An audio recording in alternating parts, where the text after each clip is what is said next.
Welcome to the show, and here are your hosts, the diabolical Elite Gaming Guru, the illustrious RedDeadPanda, and the Australian stud Ashtrey Gaming.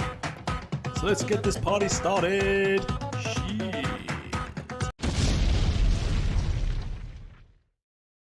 Yeah, I've quickly played it and I haven't had any crashing issues We're live. myself.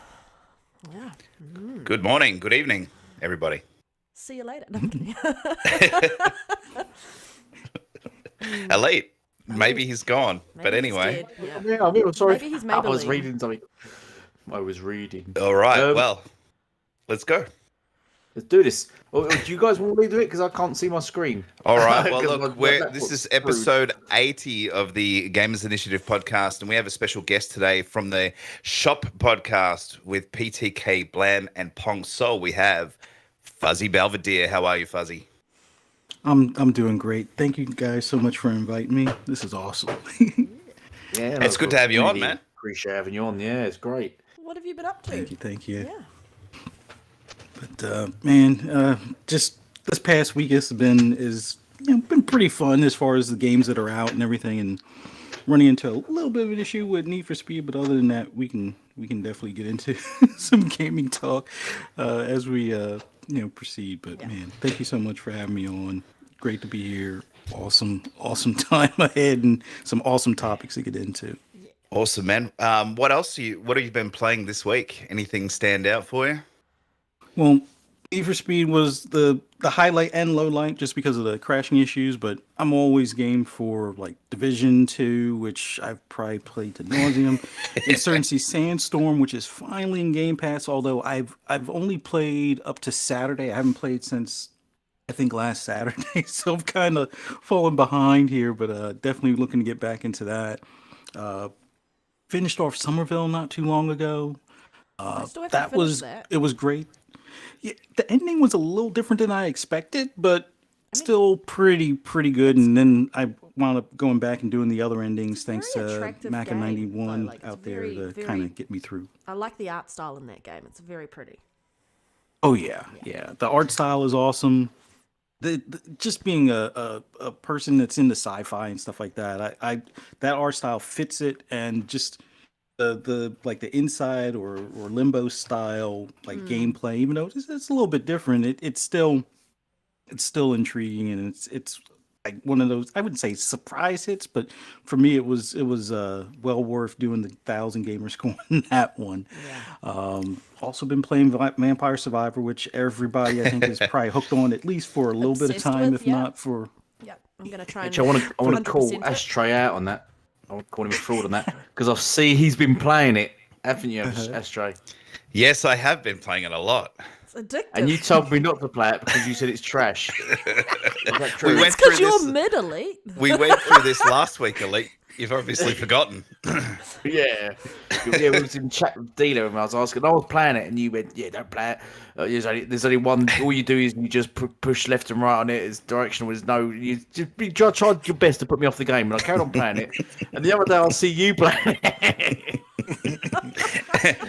Hey, what can I say? It gets better as you go along. So it does. Yeah, you can see the hook why people are hooked on it. It's very addictive. It is very. It is. Yeah. It's got that collectathon feeling too, with all the blue orbs or whatever you want to call them. So it's kind of got a lot of elements that make the game loop really fun. So yeah. You don't feel like it's overly repetitive. Yeah. Even though it is, we would have thrown achievements at you as well. It's very repetitive. Oh my god, there's 140 achievements. It's insane. I'm like at 122 achievements, and I haven't actually picked it up since I've decided to get back onto The Witcher 3. Yeah. Ooh. Yeah. I've decided to do that, and then I'm going to definitely play it some more once the next gen patch comes out. But yeah, that's really what I've been doing this week. Just Witcher 3. There you go. Elite, what have you been playing? So Vampire Survivors, despite you telling me not to play it, but play it yourself, you bastard. Elite, you're mid. You're only here because I've tried to play. I've tried to get back into Halo Infinite. I've downloaded it again. And, why? Just because you can't play it, Ashtrey, doesn't mean the rest of us can't. Trash. Yeah. Forge is good. Forge is good. Yeah, I'm gonna start making maps on Forge. That's what I need to do. I'm still struggling with the multiplayer. There's still a lot of PC guys on there.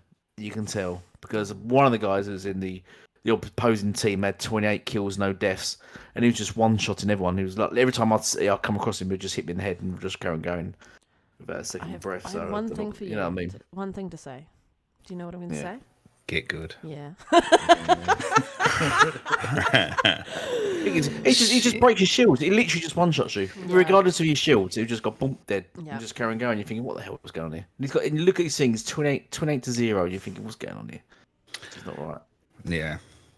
Oh well. I've been jumping around different games as always. I've played some of that Gungrave Gore, a bit of COD, a bit of Evil West. I still need to sort of sit down and play that properly. A bit of Somerville. I decided to jump in as Dusk Falls. That's actually a pretty good It game. is quite a good game. Yeah. Story is pretty good. I didn't like the back and forth, how it would keep changing time. Yeah. That kind of shitted me a little bit. But but other than that, it was pretty good. A little bit of Insurgency Sandstorm, Need for Speed Unbound. It's weird, that game, in terms of it definitely doesn't have the controls like Forza, which I think is unmatched in my opinion. But it's kind of got like the cars can look really, really good, but then sometimes the graphics around it, and I'm not talking about all that sort of arty stuff that they do, but some of the other graphics around it can just look really washed out and a bit sort of, it's weird. Sometimes it looks good, sometimes it doesn't. Vampire Survivors, been playing quite a bit of that and just trying to get through and get all the achievements, and obviously Fortnite. So that's my typical sort of gaming stuff. Shout out to those in the chat: Boba Fett, Gaming, Jedi Knight, Boba, Peter, Boba. fuck you, Boba. Trick, and we're just excited for episode 80. I can't believe we're up to episode 80 of the podcast. I'm surprised we've lasted this long. Yeah, I mean, honestly, we're late here, so I'm really surprised as well. I've surprised Red's still here. We tried so hard to get rid of her. She tried to leave, but you wouldn't let her. Yeah, I know. Oh shit! Let's jump into our first topic, shall we? What is it? Tell us. What is it? Tell us, there, maiden. It is the Lego Star Wars, the Skywalker saga is now or will be coming to GamePass. Has anyone played this before it's come to Game Pass? I know I didn't, because I'm not going to spend a full $110 on a Lego game, even though they're fun. Yeah. But anyone else jumped into it yet? No, I'm kind of one of those that I've been burned by Game Pass in the past, and I've kind of Star Wars out, at least until Star Wars Survivor comes along next year. But was kind of on the fence, and then I was like, no, you know what? I'll wait and see if there's any holiday sales, and this kind of, beat them to the punch as far as holiday sales on it. But I haven't played it yet. Definitely looking forward to when that thing hits Game Pass, because, like you said, all the Star Wars or all the Lego stuff has always been fun. It's like that guilty pleasure type of deal. But we'll just have to wait until it's in Game Pass. Indeed. It's got that sort of collectathon thing with all the little buttons or whatever they're called. And then obviously, a lot of us like Star Wars and that whole sort of scene. It's a big improvement, I believe, on the sort of previous games in terms of its gameplay and mechanics and stuff like that. The only downfall, I think, if I remember correctly, is you can't do. There's no online co-op. There's only local co-op, which kind of sucks. So I mean, it's good if you've got, you can play it with a friend or a spouse or a child, but you can't play it over the internet, which is kind of a bit of a letdown. I think in this day and age, especially with the Lego games, how cool would it be to be able to play with a friend online? And I think it's possible. So, yeah, it's a bit weird, but the graphics look pretty good. The gameplay looks pretty fun. I think it's your fairly typical kind of Lego game, but yeah, looking forward to it. I'll definitely download it and play it myself. Elite, Red? I am... Go on, Red. Yeah, I am actually keen to play it. I've wanted to play it. I tried to get a key off streams and free and stuff, because I was like, I'm not paying that much for a Lego game. But it looks really interesting. I'm a massive Star Wars fan, like huge Star Wars fan, and I like the level design. I like how like the ships are actually made out of like Lego pieces. You don't just have your stage design. It's all designed that way. So I think for me, it's going to be another game that I get into because I've completed the original Lego Star Wars, the complete saga with the first 6 games to like 100% for the achievements, and that was if you've done that, it's a mission. It took me like 6 days to get everything because you have to like collect so much, and oh my gosh, it's a headache. And so I want to see how this one really differs in relation to that because it does look quite cool in comparison to some of the standardized like Lego games. So I'm really looking forward to it, and I'm glad it's on Game Pass. I was like, sweet, Game Pass, I didn't have to pay for it full price, and so it's another game that I'm just going to enjoy, and one of the benefits of being a subscriber. Yeah, I'm happy about it. And it's come at the right time. It has. You know, heading into holiday season, everyone's going to be having some time off, so you'll be able to sort of get in there and play it. Yeah, he's saying that it's summertime, so I'm either going to get no sun and see no people, or get sun and see people. I have a 50-50 chance of doing either this summer. Yes. So just so everyone's aware, it's summer down here in Australia and New Zealand because we're in the southern hemisphere. So you guys are heading into winter, and we're heading into summer. So nice and warm for us soon. Yeah. Late. Do you play Lego games? Yeah. Do you play anything at all? Yeah, no, I don't play Lego games. No, no. I don't think I've ever played any Lego games, to be honest. Fuck, get serious? None. Yeah, none. Really? I don't think I have. Lego Pirates is quite funny. Yeah, that was pretty good. And you never played a Lego game? No, Lego Batman? No. You can name them. You keep naming them. Really good. Lego Harry Potter? So good. I've done Lego Lord of the Rings as well. Lego Indiana Jones? Yeah, Lego Indiana Jones. 1 and 2? Yeah. Still not played them. Shit, why not, man? Is there any reason? I was correct saying that he was mid. Yeah, I knew it. Yeah. I've not really found them interesting, really. I've not really found them interesting. It's because it's a single player game and he doesn't like playing games. Yeah, single player, but in the style of Lego. Yeah. Never found them interesting. Sorry. Forgive me. Okay. That's all are you going to try this then? That it's coming in the Game Pass. If it goes on Game Pass, yeah, we'll do. Yeah, we'll try Game Pass. Yeah. Oh, I don't know. I'm playing Game Pass because why wouldn't I? December 6th. So 3 days from now. Yeah. But then we've got December thingy 14th, coming out High Life Witcher on the 3, 9th as well. Witcher 3 next gen patch, December 14th. Yeah. High on Life, yes, I'm definitely game playing High on Life. I can't wait. Yeah, that should be good too. On the 9th. Yeah, so it's good. It's going to be a busy week then. Indeed. All right. Well, that was our first topic, and it was really great. And that was that. But guys, just so you know, watching the Gamers Initiative podcast with myself, Ashtrey Gaming, EliteGamingGuru, RedDeadPanda, and our special guest, Fuzzy Belvedere. And I think we're still watching some footage of Tinykin. If you haven't played it, highly recommend. Definitely should have been a part of the awards, in my opinion. Definitely got one of the noms for indie game. Yeah. Yeah. So good. I should have really had gamers voting for the games, really. Well, they need a Gamers' Choice Award, right? Because there's People's Choice Awards, so they need like a Gamers' Choice Award. That would be quite interesting. Yeah. There is an option where gamers can pick, Yeah, but that's like, is it really our choice though? Is it? Yeah, I don't know. Fuzzy, have you played Tinykin? No, it's one of those that I've kind of wanted to put some time into, but I've been playing so many other random games in between that I haven't gotten a chance to. But it like what you have on playback right now, that it looks fun.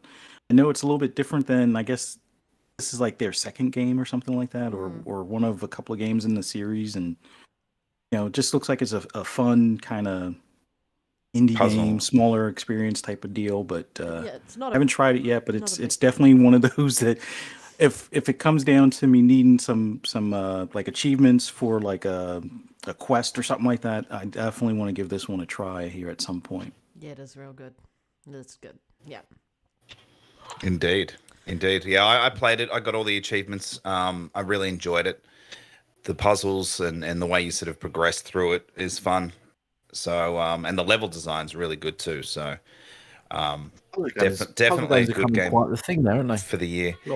Well, I think puzzle games have kind of always been a thing. Even I mean, they're sort of picking up now and starting to get sort of more recognition and getting sort of better sort of Metacritic results and things like that, aren't they? I think indie games in general are just really pushing everything forward. And for those who are like, oh, I only play AAAs, like, oh my god, you're not really playing games then, are you?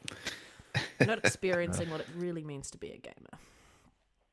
Tell them, Red. A bit of everything. A bit of everything. But moving on, Xbox boasts strong UK sales of the Xbox Series S and S for Black Friday 2022. The platform accounted for 40% of all consoles sold. Yeah. Interesting. Yes, and the Switch was 42%. So if the Switch was 42% and Xbox was 40%... Careful, no King Thrash math, please. Yeah. Yeah. That means PlayStation 5 was around 50%. Going by my math. And a packet of stamps. Yeah, some stamps. And a hug. 18% would have been left over for PlayStation. Oh, that would be it. That would be the number. That might be the number. Maybe if math works. Yeah, so that's quite an achievement, really. Not for PlayStation, but for everyone else, it's quite an achievement. It's not a trophy. It's not a trophy for PlayStation. It's an achievement for Xbox. Yeah, because PlayStation is the dominant leading market in the UK and Europe. So, does the price hike in the UK have any effect on this? Do you believe? Who wants to? Because obviously, it seems like it. Yeah, would that be the obvious choice? Because not just that though, Elite. Pretty bad. The PS5's bundled in the UK as well because it's force bundled everywhere else. Yeah, it is. Yeah, so it's not only price hiked; it's force bundled too. So some people might see that as a thing that they're not. Yes, you're looking at £600 for a Pro PS5. Damn. Yeah. Well, it's it's over £1,000 in New Zealand. Yeah. Wow. Yep. Wow. I could buy a couch for that price. So, and and I think did I post an article? There was an article saying that the majority of people, obviously with the release of COD, wanted to buy COD this Black Friday. And Black Friday, and sort of the Xbox was the go-to device because it was cheaper, and I think they might have been bundling Call of Duty with some of the Xboxes. So I did a video on that. Yeah, did you? I did. It did well for me. Some kids make videos. Did you do 40% higher as a result? Actually, more than that, but yeah. Because in the US, Target had a special on you could get a Series S console and a free copy of digital version of COD. So that would have pushed the needle as well. But there was other sales around the countries, each country. So it's good to see though. Like, I think Sony's put their price up at the wrong time. Yep. Like I keep saying nearly every week, they're just looking at short-term gains. They're not looking at the long term. And I mean, we all, I know it was a launch price, but the PS3 launch price caused issues for the sales on the PS3. Yeah. PS5's been out for a while. Then they put the price up. That's probably even worse in a lot of people's eyes. And again, we're not really in a place right now where money's where we can be sort of frivolous with money. We've got to sort of be a bit more aware of what we're doing and what we're spending. And I think people are, and I think again the options that you have, the Series X and S, the two price points, you can get into gaming current gen at a cheap price if you want. The availability of the two SKU price options for the PlayStation is like almost non-existent. To get a digital version, like you can never find that ever. And so you're stuck with the disc version, which is more expensive. And I get why it's more expensive, but I also think you're 100% correct. PlayStation were short-sighted in lifting the price of the console heading into the second half of the year, when that's when most people tend to pick them up, and during like Black Friday sales and end of year sales heading into Christmas, because those are going to be a lot of the presents sitting under your Christmas trees for the kids that they get to open up and experience on Christmas Day. So I think Xbox was super smart in saying that, having the 2 SKU model with the Series S and the Series X, with the S just, what was the price? They knocked it down by like $50 or something, and then they had bundling with it, and it was just like it's a no-brainer if you're getting a digital copy of COD, and that console can still do like 120 FPS if you want, like that. Absolutely, it's a little beast, and you will probably need to have an external hard drive because COD is massive, and it's only 512 gigabyte hard drive in that system. But yeah. Oh. Fuzzy, did the MPD sales in the US come out yet? Do you know? It just said like there's some reports that it had a strong Black Friday, but I don't think the MPD is out. I know, what was it, the not VGCs, but like the VG charts or something released something showing that it definitely had a stronger run in the US this past week or so. And that was the S, it was right? above. I mean, I think it was like right behind the Switch. I think the Switch was in the 200 for the US, or like 275. Like 275, and it was like 240 or so, or almost 240. 265. Well, 265 for the both the series consoles. Jeez, so wow, it's funny to me considering, like you guys mentioned, PS5 raised their price worldwide, although, well, not really worldwide because they said except for US, but then all the bundles start showing up where you actually pay for the game, which I come from a time frame where bundles were like the norm, as far as or a pack-in was the norm with the system, and it was always like free. Like the system, if it was $500 for the system, you still got a game, and the price was still $500. Now, PlayStation's like, oh, it's $550 or $560, even when it has God of War as a pack-in type of deal. But it's good to see that Xbox is definitely moving more consoles, and that $50 savings definitely helped. I think the Call of Duty bundle helped with the Series S. And I think they were saying that like Black Friday, the Series X was the number one or one of the hottest items. So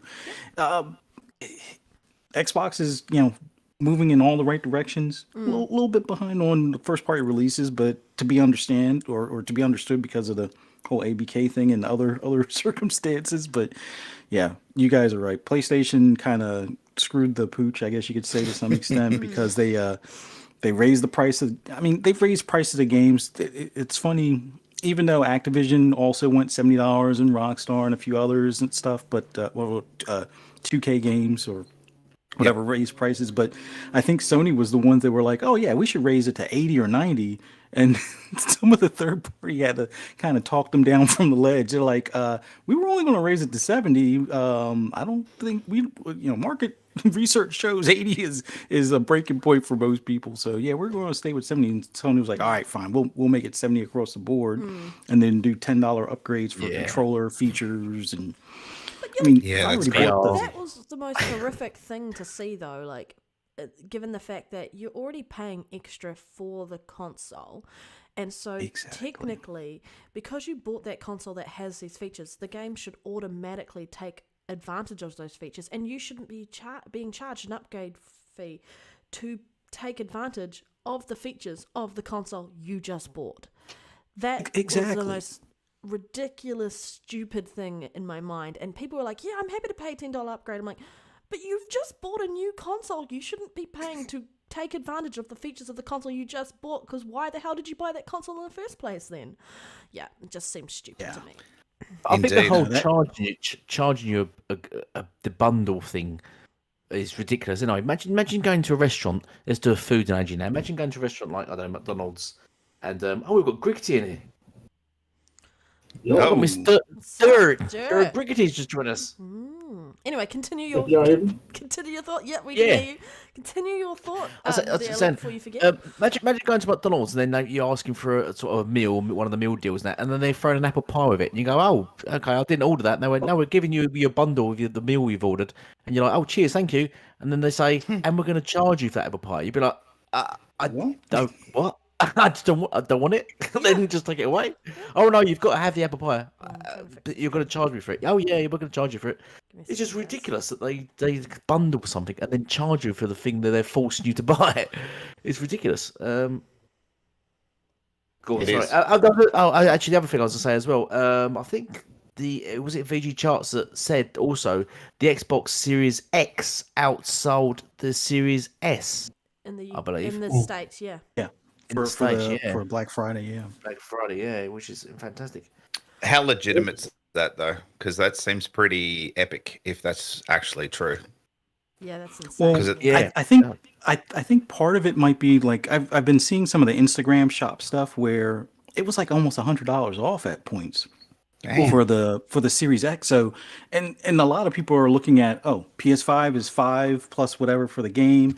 The thing that's on par or better, or actually better because of the specs, is $100 less right now for the one that has a disc already, disk drive already in the thing. So it's like, yeah, I would like to see more stuff come out about it, but I could totally see for at least for that one day.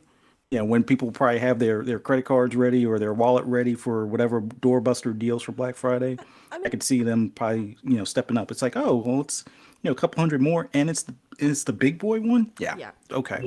Yeah. Let's go ahead and put it on the card. Well, like over here, right? And I've mentioned this a couple of weeks in a row about the price difference. Like PlayStation obviously didn't perform as well as it should have, in my opinion, and it's that price increase. But like you're looking at PS5 bundled with God of War over $1,000, and you're looking at a Series X for like $799. So there's like $200 price difference there, and you've got a lot of people who are looking at that, and then they're looking at the Series S, and then they're going, okay, well, maybe I'm going to do this and we'll subscribe to GamePass, or maybe we'll do this and we'll buy a couple of extra games for that price difference as a result. So I think for those who are saying like, there's some really cheapskate parents out there choosing not to pay out the ass for a PlayStation 5, no, they're just shopping smarter. And how is that a negative thing, that these people get to play these games and get to experience that service, whether it's on the platform that you want or not? PlayStation just isn't being smart when it comes to the business side of things at the moment. They're just not. Anyway, welcome Griggity. Yeah, welcome, Dirk. Or Dirt. Dirt Griggity, welcome. Yeah, I'm sorry. How do I sound now? Because there you go. You're good. Good. Yeah, I'm sorry about that. Because usually when I'm on Discord, I gotta unplug my webcam for whatever reason. It just keeps on picking up the web mic. But I'm good now. Yes. I can still hear echo. Yeah, you sound fantastic. Okay. You sound lovely. I'm sorry. What time? Did the show start? Because you told me at 5:00 my time. So I'm sorry. I'm sorry. Yes. No, you're. Sorry. Yeah, it's my fault. Yeah, I forgot we moved it half. It changed half hour because the thingy times, and we moved it to 9:30 because of the summer daylight saving things that happened recently. Oh, okay. We did that. Yeah. Sorry, mate. That's my fault. But you've not missed any. You've only missed Lego Star Wars as a topic. Okay. And which is so now we're talking about sales. And then we're going about went on about the UK sales. So what's your input? Firstly, hello Dirt for joining us. Thank you for joining us. But secondly, what's your take on the sales in the UK of the percentage? We had 42% for the Switch, 40% for the Xbox, and what was it? 50% for the PlayStation 5. So I'm making fresh math. I think that just shows you that you just can't take nothing for granted. I know some people think, because the PlayStation is more popular than the Xbox, especially worldwide, and especially over there in the UK. You just can't take for granted that price doesn't matter, because some people, like I have a lot of receipts of people saying price drop or not, the Xbox would not outsell the PS5. And it just goes to show you that those things matter. It does matter. Everybody doesn't have a lot of money. And especially over there, because the PS5 is what? 550 quid over there? I don't know y'all currency like that, but it's more expensive, right? than an Xbox. And I don't know, it's just at the excuse me, at the end of the day, I think it just showed you that people are giving Xbox a chance. Last gen, I'm not sure if this would have happened. It's just that. Sorry, I had to drink water. Xbox is what they're doing. I'm sorry. What they're doing is gaining they're gaining momentum, I should say. With no games, right? No first party AAA games this year. They're still selling pretty well. Especially in North America. But since we're talking about the UK now, wow, 42% Nintendo, 40% Xbox. That means Xbox is right on Nintendo heels, right there.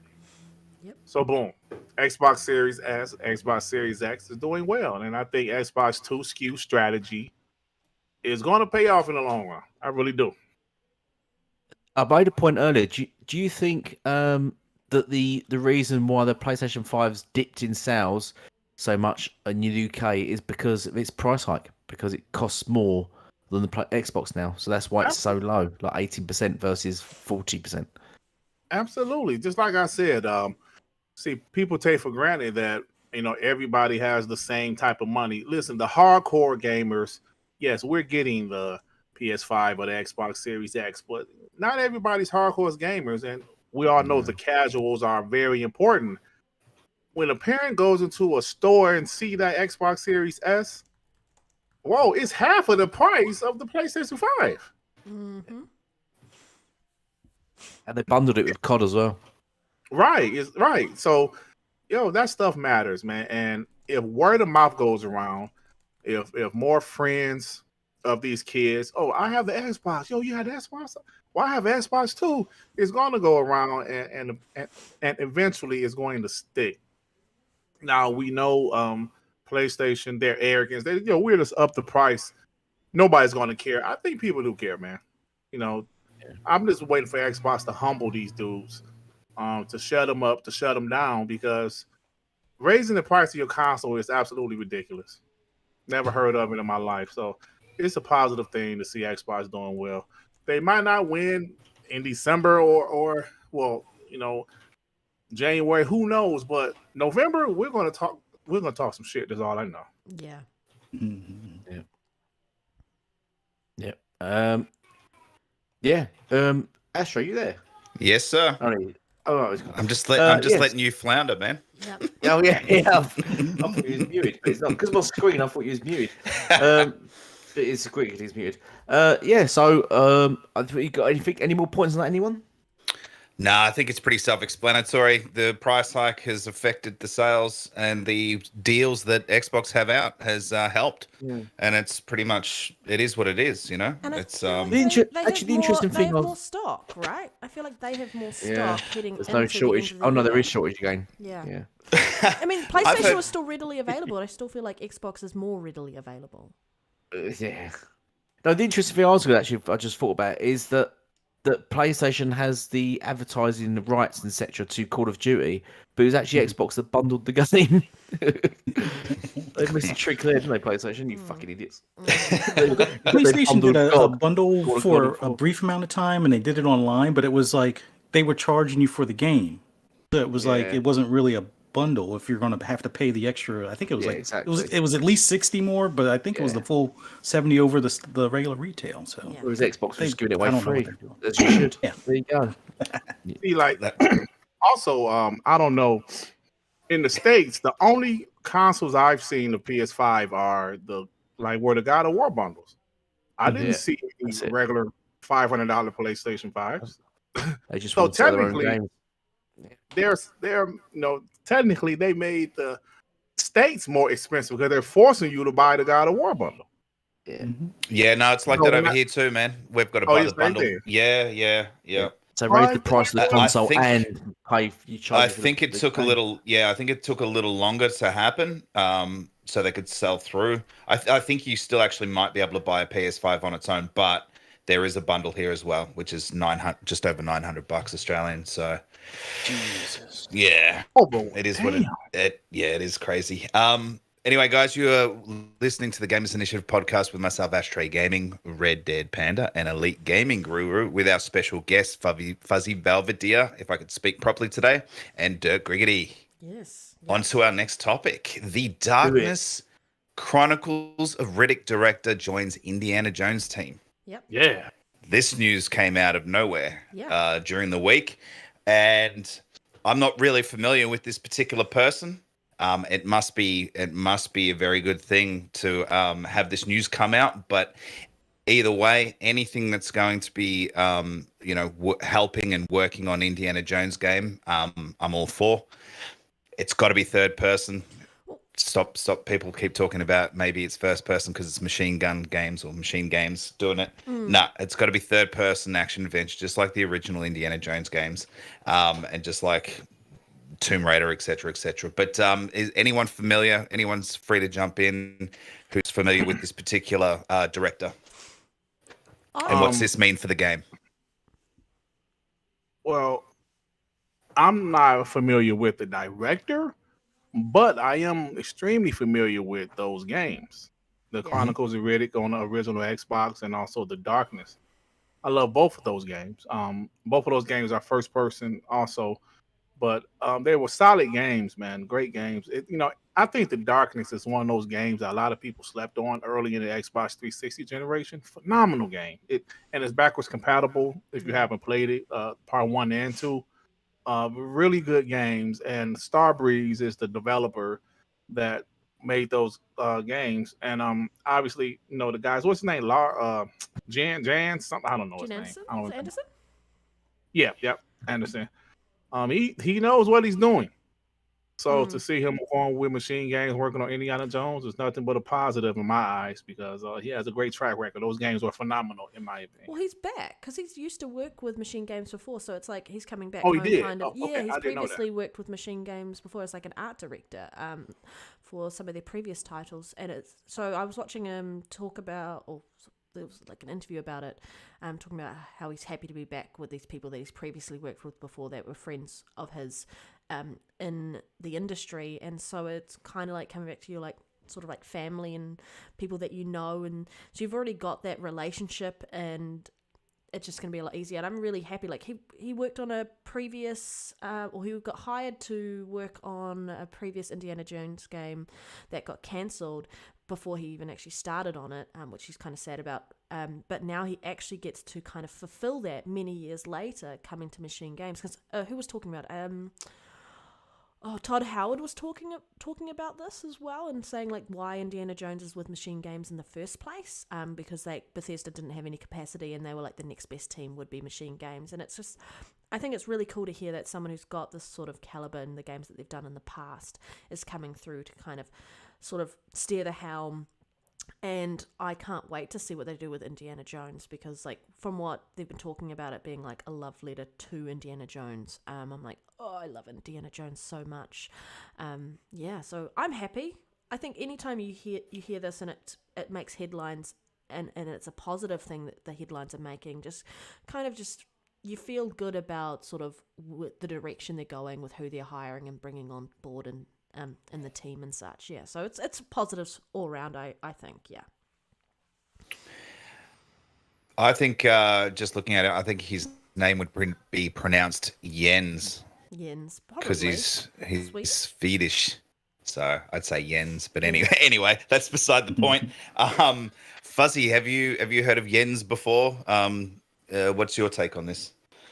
I haven't heard of him before, but I know how the Riddick games have been pretty much. The Chronicles of Riddick have always been kind of like this underrated like type of game where people that have played them have always raved about them, and it's much like your Mad Maxes of today or your Rise Hunt Romes of today. And it's like if a game is that well revered over time, and you're going to have the director from that come to Machine Games, and it sounds like it's basically a return back to home, and have it where he's already had experience working on movie license deal games, and has done well with them. I would say it's definitely going to be good news as far as for the Indiana Jones game that they're working on now, and hearing that he was going to work on an Indiana Jones game that was canceled, and it's like everything is coming in full circle, and it's almost like all the planets are aligned as far as with him coming back to Machine Games and being able to work on this title. But man, I think a lot of the hype also with the trailer for the movie that comes out in June, although I know they're not going to be able to, well, I don't know, but my gut is I don't think that the game will be quite ready just then, but hopefully we get to see some gameplay at that point at like a E3 or so, or right around the movie and stuff. But having that art director with the games that he's worked on previously, I would say it's a definite positive in the direction that this game is going, and can't wait until this thing comes out in a year or two or whatever.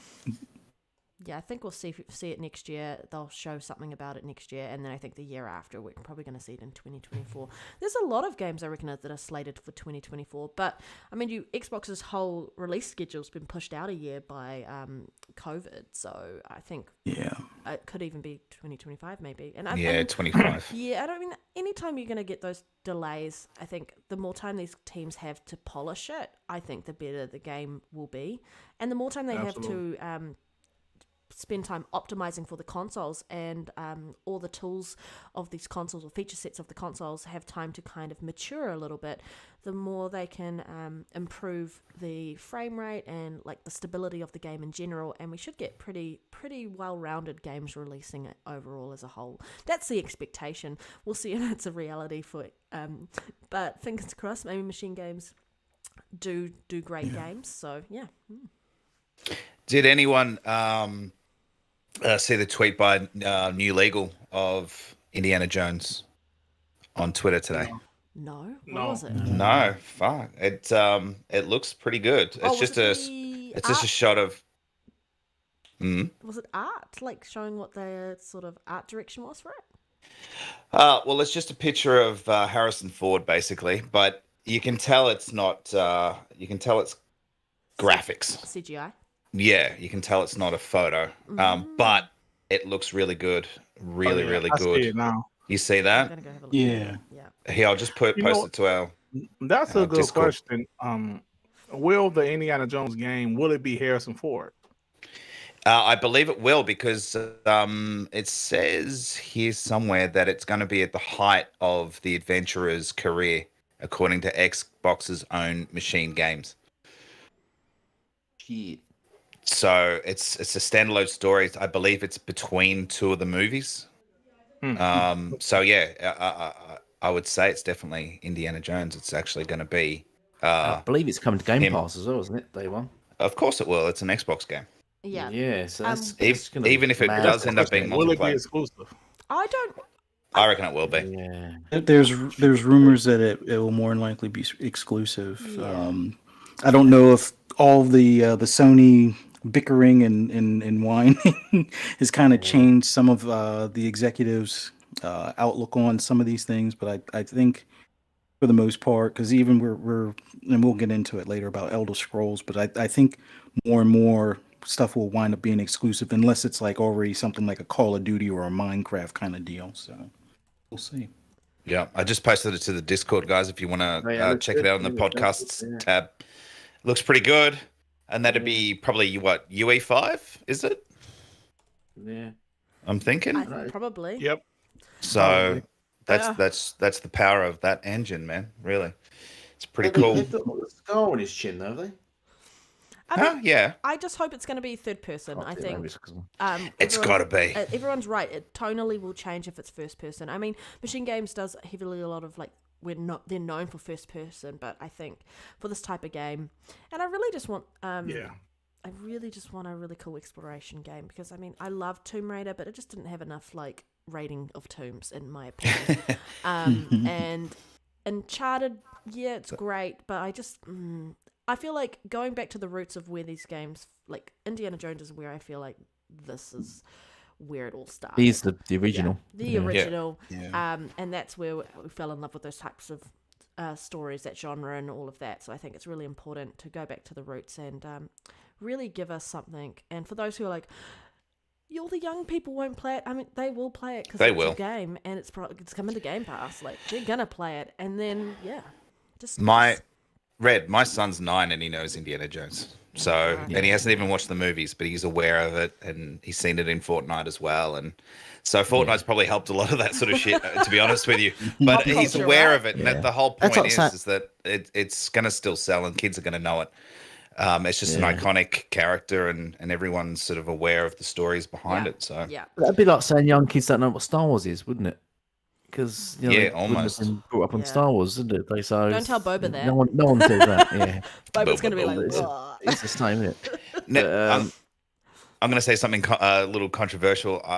It has to be third person, otherwise I won't play it. But in saying that, most games to me need to be third person. I'm actually over first person stuff now. I don't care for it. Got third person all the way. Well, for those that's style just of me. games, I think third person is really important. I think Even shooters are better third person, in my opinion. Yeah. Yep. depends on the shooter. So, I think. what do you prefer then, COD or Halo? Oh well, Who's I gonna go prefer with COD COD? because of the actual gunplay, and it's much better. But give me something like Fortnite or whatever, where you can actually see the character and shit. I prefer the control of it. You get more peripheral vision, all sorts of things. It's just better than first person. You can see when Serena comes from behind and kills you. It's always coming from behind too. I like the sound of that. Oh my god. Oh shit! All right, well, I think we should move on to our next topic. Sony says PS Plus is struggling, so Xbox suggests it takes a key Game Pass feature. Day and date. We've been saying it forever. Exactly. It's pretty epic for Xbox to basically turn around and say, "Here, copy us." Yeah. Right. Throw you It's a bone. their share your game moment type of thing. Remember with the Xbox One, and they're like, Yeah. "Oh, here's how you share a game." I Well, can never hey, forget here's how that. you actually do a subscription service.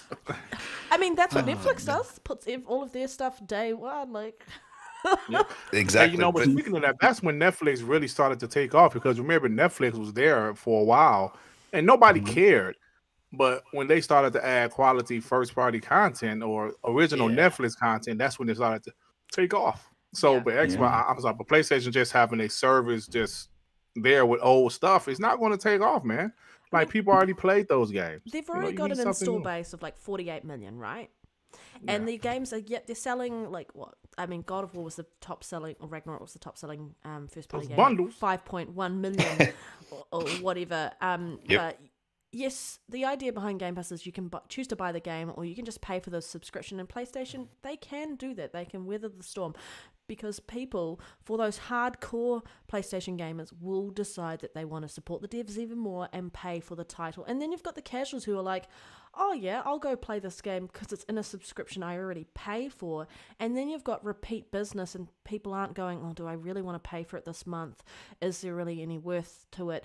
But if you've got games coming in day and date, then yes. And then I think what's also hurting them is the fact that they still do not have games coming day and date to PC yet. Like, if you're releasing a game on PC the same day you're releasing it on your console, you're going to get a lot more sales. You're going to probably get people who are less likely to rip the game as well. Yeah, because when it comes out 6 months later and it's the same price as it was and it's already a game that's been out for 6 months, like, PC gamers aren't going to go and spend that money. They're going to look for a cheaper alternative.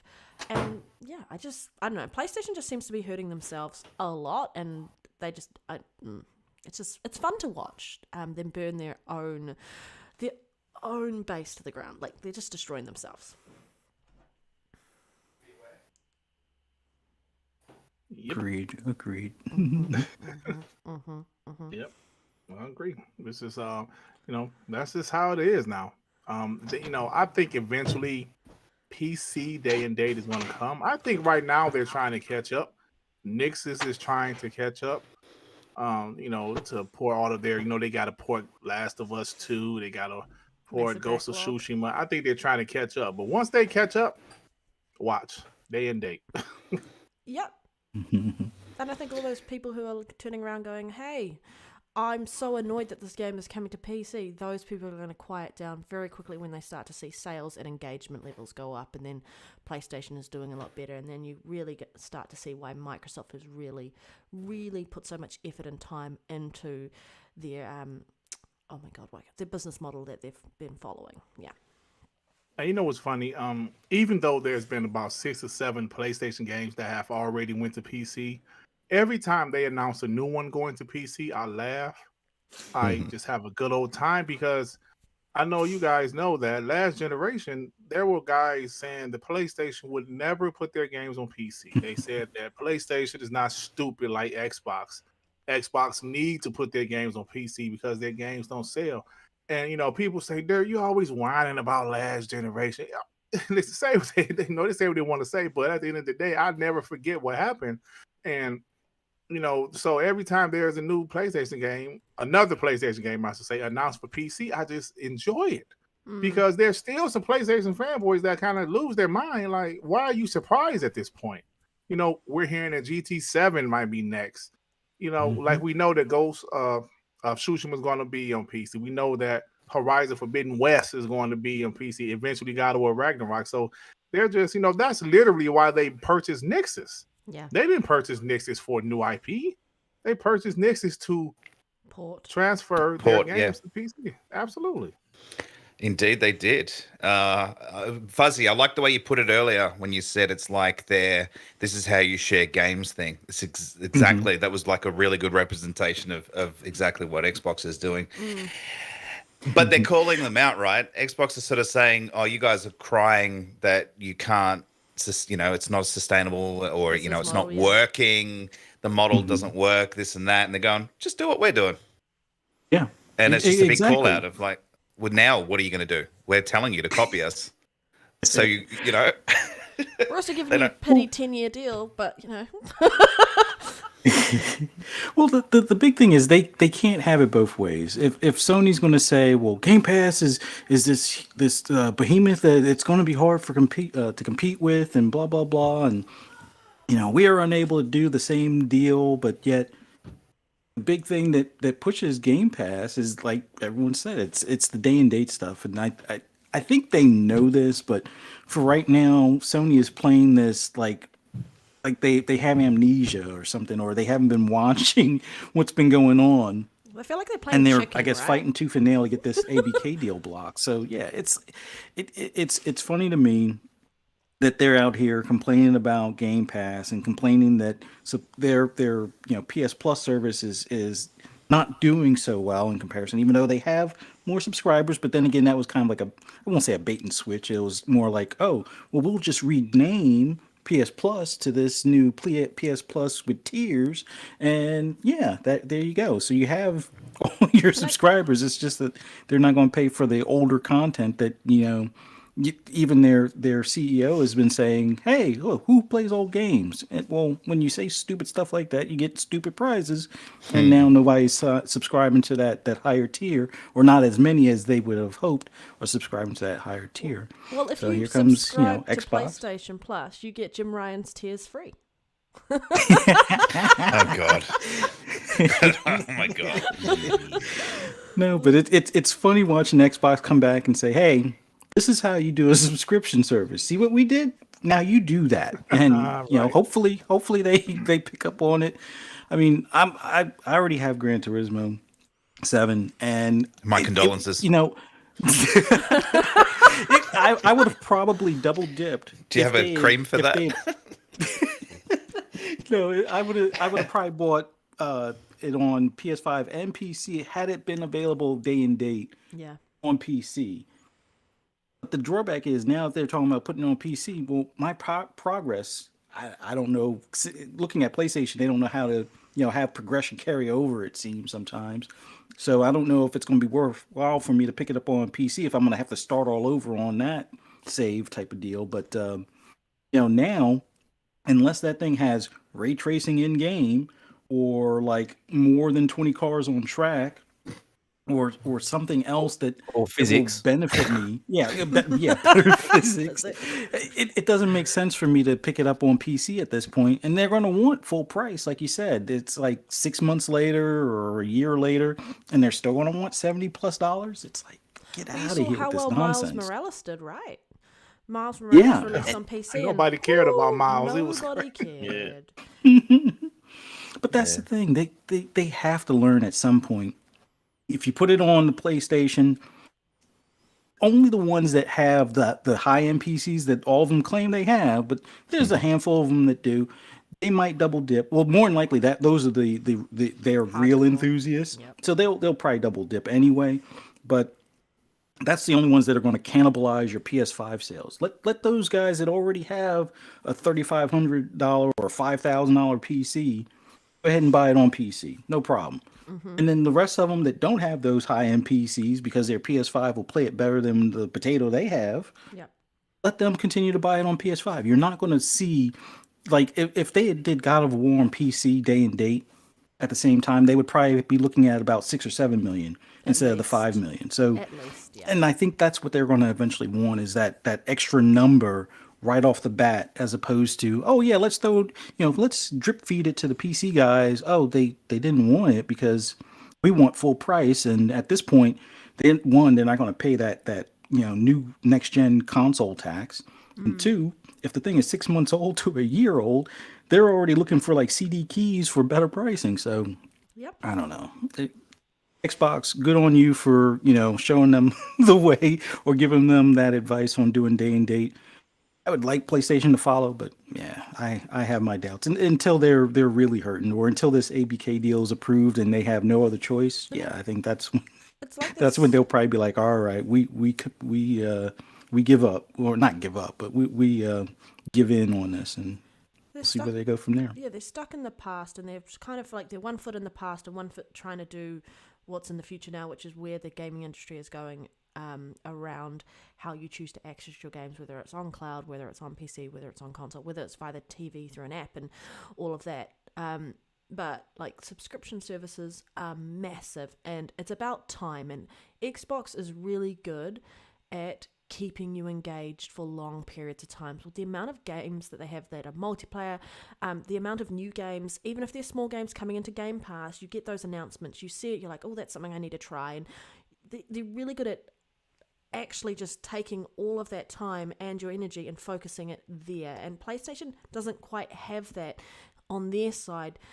The engagement level for that, the amount of time that you spend playing a game, like you'll be playing a game for like God of War Ragnarok for like maybe 40 hours, and then it's done. You might have platinumed it. Unless you really want to play that game again, other than that, you can put it to the side. You might play it in a year or two, but then you've got games which keep you coming back, like Forza Horizon 5. New content coming out weekly, all the time. You can play with friends, you can do all of that. And so it's about where you choose to spend your time as a gamer. And Xbox is monopolizing a lot of people's times as a result by the titles that they have, by Game Pass, by the engagement, by the just consumer-friendly practices in general. They've got a lot of mindshare that they never had before. So it's really, really helping them out. And a side note on like Xbox versus PlayStation with how you're keeping people engaged in those games. Like you said, Forza Horizon 5 cars every week. Yep.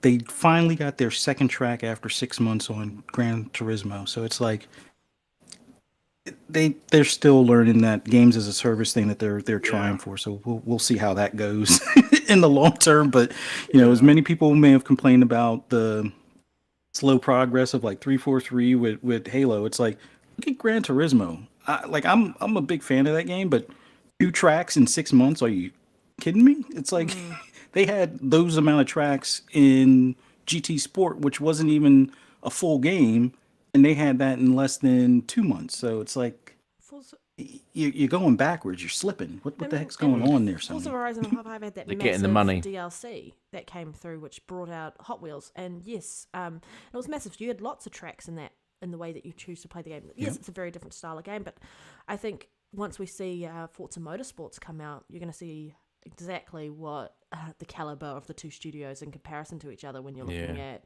Polyphony Digital versus Turn 10 Studios. I just can't wait to see Forza Motorsports.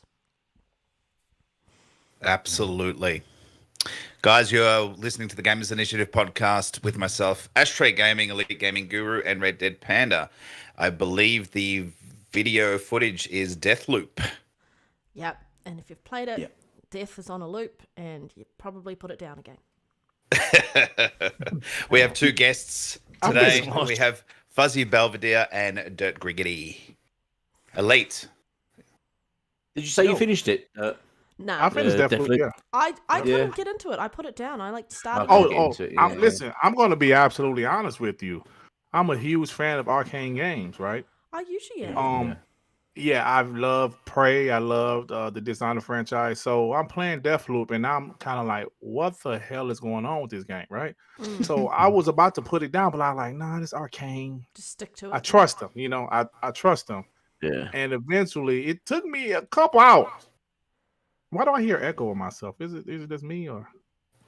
No, Can't hear an echo. I don't know. Can't hear an echo. No. Well, I think when you said a couple of hours, that was the only time I heard the echo. So then it was like I started to understand how you play the game and what you have to do and how you get to keep your weapons and you get to keep your powers even though you were going to another day. Once I figured that out, the game became dope. Great.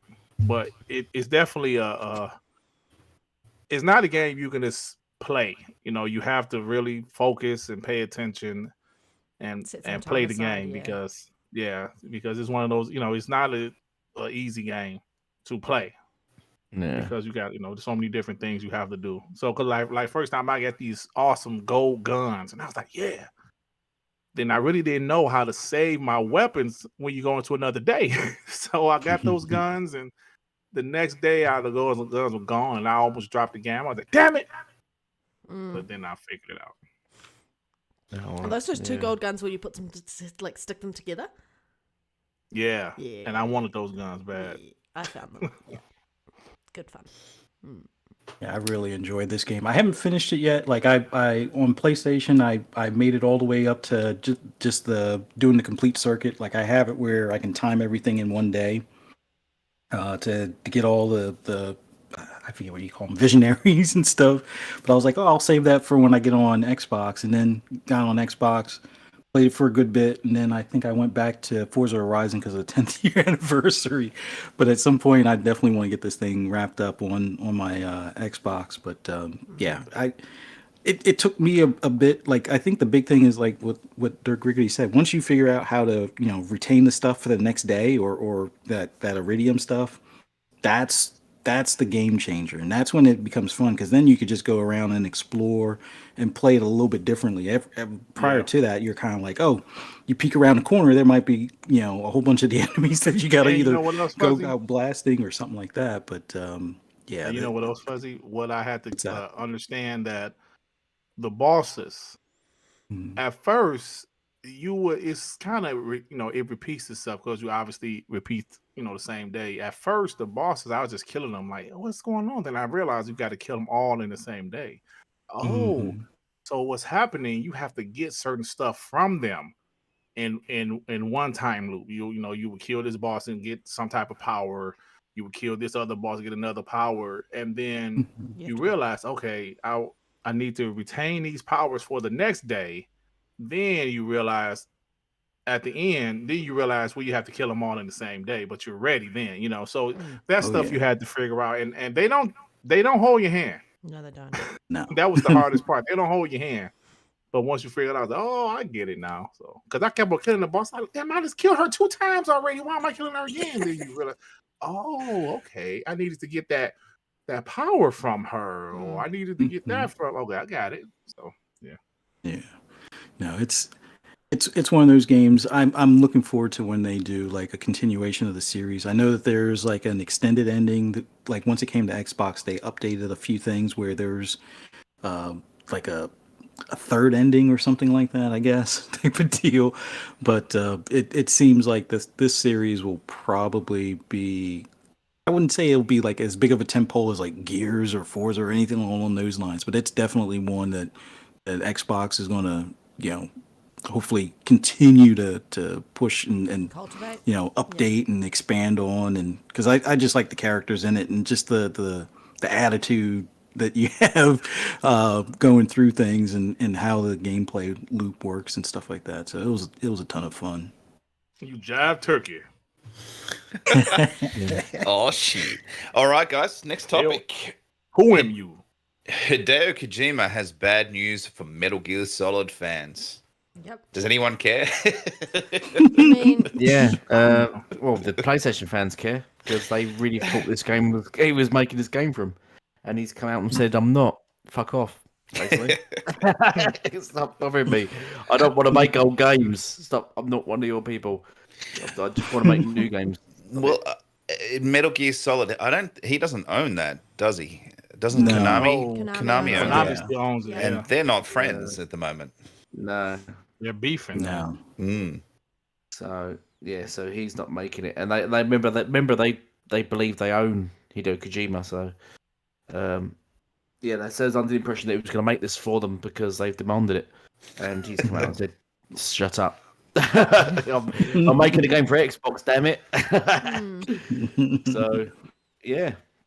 I mean, Yeah, so that upset some people. Didn't upset me. Did anyone actually care? No. I'm not a big Hideo Kojima fan, so I really don't care that No, I'm not a fan. this of and yeah, him the or fans are going to games. keep calling out for a new one, and he's not making a new one. He's got no involvement with it. He doesn't own the IP, so you're just going to have to breathe a little and go play some Death Stranding instead. Something like that. Yeah. So, if no one's got anything to say, well, should we move on to the next topic? Suckers. Sorry. Yeah. Anyone? No. Well, the two cent I want to add to it is I've known all along, like if anybody had been paying attention, like on the PlayStation side of things, if they had been paying attention to the whole breakdown between Kojima and Konami, the only way he'll ever make this game is if the leadership over at Konami are in the ground. That's it. Like there's something about the honor and respect that like Japanese, like in Japanese history or Japanese culture in general. And they had like what would be considered the ultimate falling out. And the only thing that will change that is one of them dying. But then if Kojima dies, well, then you're still not going to get the game because nobody's going to make the game that people want. But if the leadership over at Konami passes away and they're in the ground or whatever, then maybe. And that's a big maybe because like there's so much bad blood between them of how things fell out. And like you said, they thought they owned him. And that's not. Yeah, that's not a good working environment, and I don't think there's any way to repair that. It's like an irreparable separation. Yeah, there's absolutely no way. Like I said, the leadership at Konami has to go away completely before that'll ever be a thing. Mm-hmm. Not that they would, but they could always sell it to him, and he could buy it. Yeah. And they wouldn't sell it to him because they're like, no. Yeah, we own this. You're not going to be able to touch it. Type of thing. At this point, so you either work for us and do it, or nothing. So there's no negotiation. There's no compromise. It's never going to happen until Konami leadership goes away. That's it. Touching on what we were speaking about earlier, the next topic is Xbox Series X was one of Black Friday's top products. Exclaimed. So the Xbox Series X was the console that outsold the Xbox Series S because there's lots of belief that because it's cheaper, everyone's buying that one. But no, apparently the Xbox Series X outsold it. So, what's your thoughts on that? I mean, yeah, we kind of talked about that before when we were talking about the other one, just interchangeably within itself. yeah, we did. We did. Should we move on then? Yep. Keep it. All right. We're going down. Do you have it up or? Go on, you give it a go. Yep. All right. Sony tried to bring PlayStation Plus to Xbox, but Microsoft will not permit it. That's interesting because You're right. didn't Xbox try to get Game Pass on PlayStation? Yep. Yeah, that 2 years ago. And So, PlayStation yeah, Blog. This is crazy to me. This is crazy to me. How You is know this why a this is topic? crazy? PlayStation is trying to downplay everything on the PlayStation side. They're trying to downplay the brand. They're trying to downplay everything, saying, "No, we can't survive without Call of Duty and Xbox Game Pass." You know, they're praising Xbox Game Pass. Xbox, on the other hand, they're trying to downplay Call of Duty. They're trying to downplay the Xbox brand.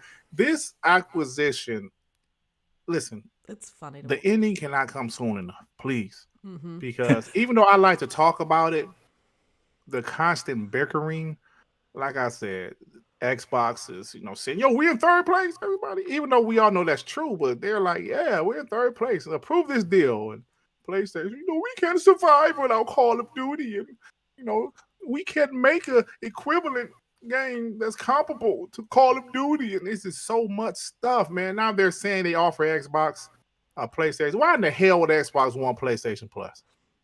Mm-hmm. Come on, man. I just think there's no games coming day and day. I mean, maybe when games come day and day. Maybe. Come on, man. I just kind of hope in a weird way, Xbox, calls their bluff. 'Cause I don't think PlayStation ever offered it, because that's not a PlayStation move. PlayStation, I highly doubt they were like, "Hey Phil, you want we'll put Game Pass on if you put PS Plus on yours," or something along those lines. I don't think that ever came up in a conversation. Now I do think there was a conversation possibly about Game Pass on PlayStation, but they don't even have a browser, so you can't even do workarounds on the PlayStation. But I almost wish Xbox would call the bluff, because let's be honest, even if PS Plus was on there, the only thing that people are really going to have a benefit from would be some of the older first-party exclusives. So this would have to be somebody that has an Xbox, doesn't have access to a PS4, or didn't have a PlayStation this previous gen. They would be about the only ones to subscribe to it. So I don't like a lot of the stuff that would be in their upper tiers is already in Game Pass, and it's been in Game Pass for probably far longer. So like when it comes to the third party stuff. So it would be like 5 people would subscribe on Xbox compared to if you put Game Pass on PlayStation, it'd be like pretty much probably 5 million would subscribe to that. So I hope they call their bluff. But is it worthwhile? No, it's not worthwhile. But it's just crazy to me, like you guys said. Why would you put PS Plus on Xbox? But Phil should just pull a fast one and be like, "Oh yeah, we'll put PS Plus on here if you put Game Pass on, or even if you don't put Game Pass on, just have a browser. Offer a browser for your your PlayStation customers, for at least for PlayStation 5, and we'll handle the rest on our own." So that's all I got. Why don't they have a browser? I just find that weird. I just don't have a browser. The only, as far as on the PS5, the only way you have a browser now is for like login based stuff or account based stuff. So if you're adding your kids as like family members on like a teen list or something like that, as far as putting restrictions for the games they can play, stuff like that, that's the closest to a browser. But you can't put anything in the URL. You can't type a web address or anything like that. Can't have favorites or anything along those lines. It's just to interact with your PS account on like a basic browser that way. But why it doesn't have a browser, I honestly think they're intentionally not putting a browser, because the thought of somebody playing Game Pass on a PlayStation via browser would probably hurt them even more with their PS premium or platinum subscription, or whatever the $18 a month deal is. So that, and I think they want gamers to play more games and less Pornhub as well. That too. Because they need that engagement up. So they're like, "How are we going to stop?"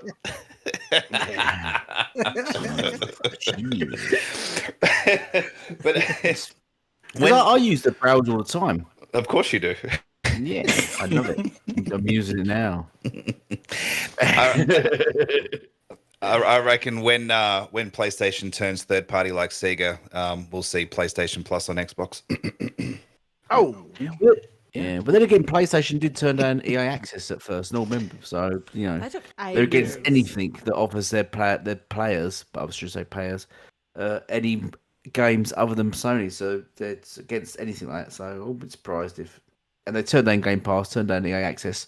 Only got EA Access because they sort of got because it went on to Game Pass and they got moaned at by their own people. I mean, So it's funny though. It's like if you had Netflix saying we're going to allow Disney Plus on their streaming service, like it doesn't feel like that is something that would actually happen ever. That would never happen. No, No so way would like, that for happen. them to go, they're not going to permit PlayStation Plus on their system. You were never, ever going to allow Game Pass on your system. Like, never. The competition, the fact that people might be paying to play on your console, but paying another company, and that's why you really don't want COD to go through. Like, and I think someone was making a really funny point. Was it RDX podcast? Was it Foz or was it Fonz or was it Zorka who said it? That they're probably super upset about the COD deal because they make all that money from COD, and that money goes into their first party devs to fund those games, so they'll be able to allow those games to be take 5 years to make because they've got all that funding coming from COD. But yeah, the fact that this is a conversation, like Sony tried to bring PlayStation Plus to Xbox, but Microsoft will not permit it. Clickbaity as hell because we all know that Xbox wanted to bring Game Pass to PlayStation and PlayStation wouldn't allow it. You're not going to. That's your competition. You're in a direct competition with each other. And doesn't matter about the ABK deal at the end of the day for your subscription services. It just... I just think it's funny. It just makes me laugh that this is a talking point, that we're actually having this as a conversation when it's just like common sense tells you that this was always going to be the thing. They weren't going to put their subscription services on each other. It's different when you're talking like televisions that have like the app, because it's like and they put Netflix on and they put Disney Plus on and Amazon Prime, and then you've got Game Pass as a app going on to Samsung TVs. But then PlayStation Plus could always get an app set up to do that themselves on those TVs and so on and so forth. They will. Yeah, it's just interesting, and I think it's funny that this is even a topic this week. Well, there's not a hell of a lot of news out there, so yeah, it is right. what it is, I guess. Right. But it stirred up a bit of controversy, especially on Twitter, and just interesting to see what people's thoughts were around it. So, does anyone else have any further thoughts on Game Pass or PlayStation Plus coming to Xbox, or not being permitted, or anything? No. yeah. Yeah. Nah, yeah, nah, yeah. Yeah, but they're just false. You're an You idiot. thought about it? Oh, that's the first. You're an idiot. I think that we should get on to the next topic. right. Next topic, which is even more ridiculous. Yep. Why is this even a topic? Yep. Go on. Microsoft explains why Elder Scrolls 6 will be exclusive and Call of Duty won't.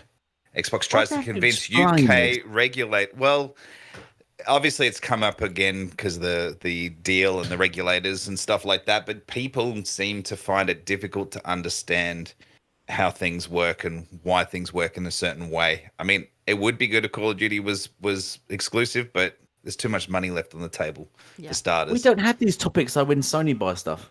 We don't have. Will Sony can't buy exclusive? Will Sony, be exclusive? We don't have Sony isn't buying publishers though. They can't spend $68.7 billion. But when Someone said something funny the other day. They'd have to sell themselves. $7 million. Sony would have to sell themselves to buy a publisher that big.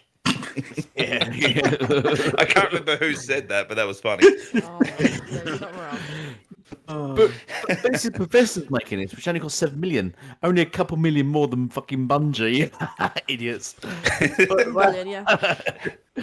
But so I don't get why this is like Insomniac costs $250 million. Why is no one questioning, is Wolverine going to be exclusive? Is it going to come to Xbox? No one asked that question. Why is every the time answer. Xbox releases the game is a question mark over it? Is it going to be exclusive or is it going to PlayStation? Elite. The easy thing with that is that anything from ABK was third party, right? So it's been out there on all platforms. Whereas if it's an IP, and especially a brand new one, it can be because it hasn't been anywhere before. So that's kind of This the is not ABK. argument there. And the other argument is This is not ABK though. Well, No, Call of this Duty is in the ABK deal. I know, but this is Elder Scrolls 6. Yeah, Yeah, but I know. This is Bethesda. you've got to remember, PlayStation is the only company allowed to, or PlayStation and Nintendo are the only companies that are allowed to do exclusives. Oh, yeah, we get that. Yeah. Yeah, so Elder does it Scrolls get- 6 will be a brand new game, and all I know there are other ones, but this will be brand new, and this will be under Microsoft's umbrella. But COD is such a big game; it's bigger than Elder Scrolls. They're gonna keep it multiplayer at least for 10 years. I mean, No, but my point is why are people questioning? Why is there a question mark over this game being exclusive? Why is they asking it? because Of they course want it's gonna be it on their exclusive. console and they don't want to spend more I money know they do, either yeah. getting a PC I or think it's pretty getting simple. the app or getting Xbox. They just really want it on their This PlayStation. shouldn't be a subject. It shouldn't be a headline. True. It's just a given. Agreed. No, that's my point. It shouldn't even be a headline. It shouldn't be a subject. It's a given. Just like Wolverine going to PlayStation is a given. No one's gone, oh, is it coming to Xbox? I just don't. I can't understand this. It clearly it's just irritating me every time Xbox now comes out of a game. It's is it coming to PlayStation? Is it coming to PlayStation? It's just ridiculous now. It's the media bias is making me sick in my mouth. It seems like the perception is this is Microsoft, big bad Microsoft, one of the richest companies in the world. PlayStation can't afford a publisher like Activision Blizzard. Like remember, even with ZeniMax, the same questions kept on popping up. Will Starfield be exclusive? So I understand totally where you're coming from, Elite, because it is nerve wracking. You see, you hear the hypocrisy. You just like, damn it, why is Xbox always being questioned? With the Call of Duty deal, initially I was like, yo, it should be exclusive. But after a while, you kind of realize Call of Duty is a huge deal, like a massive deal. Yeah. So I guess you can kind of understand Call of Duty remaining multiplayer. But I'll tell you this, if PlayStation doesn't take this 10-year offer from Xbox, even if the EU is biased towards PlayStation, the FTC's biased, if they turn down 10-year, I think PlayStation could put themselves in a bad situation. Yep. Because if they turn down 10-year offer, Xbox say, yo, we offered them we offered them 3. They said it was inadequate. We offered them 10. They still don't want to do it. What else are we going to offer? What else are we going to offer? We can't everything. offer them forever. Yeah. We can't offer forever. So what else can we offer them? If PlayStation doesn't, no, you cannot tell us to not put it in Game Pass after 2024, whenever their contract is over. No, you cannot tell us that you guys still want to market it. No, we're not going to do that because Xbox is going to buy them. They're going to own them. They can do what they want to. They offer you 10 years. If PlayStation doesn't take this 10 years, I'm telling you guys right now, the deal will still be approved regardless, but I don't know what's going to happen with them. Be funny. They better take the 10-year offer. Yeah. Would be funny though if the first game that probably, other than a couple of smaller titles that came day and date to PlayStation Plus, the first game that comes probably day and date as a big AAA exclusive would have been funny if it was Call of Duty. I would be like, I would have just pissed myself laugh. Not going to happen, but it would have been funny. Yeah. I'm just going to leap in here. PlayStation did buy a publisher back in the PlayStation 1 times. I've done a video on it. They bought Psygnosis. And I actually had, I don't know if you see the argument How much I was was having a it? PlayStation fanboy. Psygnosis, an old publisher. They published loads of games actually. And I was in a debate with a PlayStation fanboy that denies that they were a publisher until an employee of Psygnosis jumped into my thread and completely shut down the PlayStation fanboy, destroyed him, and listed all the games they used to, all the developers they had publishing the games. I've done a video on it, and he then blocked. The developer told me, the guy told me he was blocked by the PlayStation fanboy for stating facts. And then, do you know what Sony did with the publisher they broke, the massive publisher that they broke, bought Psygnosis, they then disbanded them. Do you know what then those developers went on and done? They went on to form a company called Rocksteady. Holy I don't know crap. if you've heard of them. They Just a produced tiny Gran company? Turismo. Yeah. And then the Gran Turismo. So Sony could have. You mean GTA, not potentially- Gran Turismo? Yeah, GTA. Yeah, GTA. Yeah, sorry, not Gran Turismo, GTA. Sony could have potentially owned GTA, but they disbanded the publisher. Then they that wouldn't be worried made about the- COD, that right? broke If off they and made had the game. GTA. So They wouldn't yeah, care about so COD. there we go. Yeah, if you had GTA exclusive, then yeah, All they care about They is tried that's that. it. They did. They Yeah. did. they tried it. Yeah. What's funny though is Well, as I like- said, they already screwed them over. They already worked with the devs years ago, and they've already fucked them over. So when they probably approached them, they was like, "Fuck off." What, you knobheads. what's funny though is that whole David and Goliath, and PlayStation is acting like Xbox is being Goliath in this situation, and they're being David, and they're the weaker, smaller thing. It's like, no, it's the other way around. Yes, Microsoft has all this money, but you guys are the market leader. You guys are the big, strong company in that respect. And now you've woken up little Microsoft, and that's obviously Xbox because they're tiny and they're always playing catch up. And now they're found your Achilles heel, which is money, that you don't have enough of it to compete the way they can compete. And you've wanting them, I mean, yeah, your own consumer base has been wanting Microsoft to compete for years, and now it's happening, and now they're crying, and now you're crying as well. It's just interesting that it's just like flipping the script in that regard. Like Microsoft now is taking you to task and really competing, and you weren't ready. You were ill prepared. They have been playing the long game, and Phil Spencer's been playing nice a lot, and and now you're finding out that you really weren't prepared for what was coming at all. Yeah, it's great. And that means you weren't prepared for the Bethesda deal, because that rocked the industry with the ZeniMax Bethesda deal.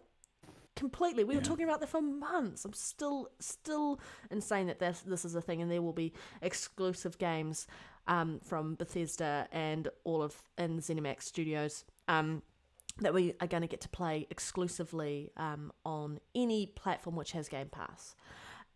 And now, yes, Call of Duty, massive. That's everywhere. It's like the Minecraft deal. Minecraft was everywhere, and because it was already everywhere, they're not going to remove it. And that's what's happening with Call of Duty. Call of Duty is everywhere. They're not going to remove it. It's slightly different, though, for the next Elder Scrolls 6, which, they're going to get additional funding from Microsoft to make that game even bigger and better than Skyrim. And we're seeing that time and time again, hearing about all the studios who have come under Microsoft and come under Xbox about getting extra funding to improve the scope of their games, or getting extra time in comparison to what Xbox used to be like when they first started out. Yeah, it's funny. Ha ha.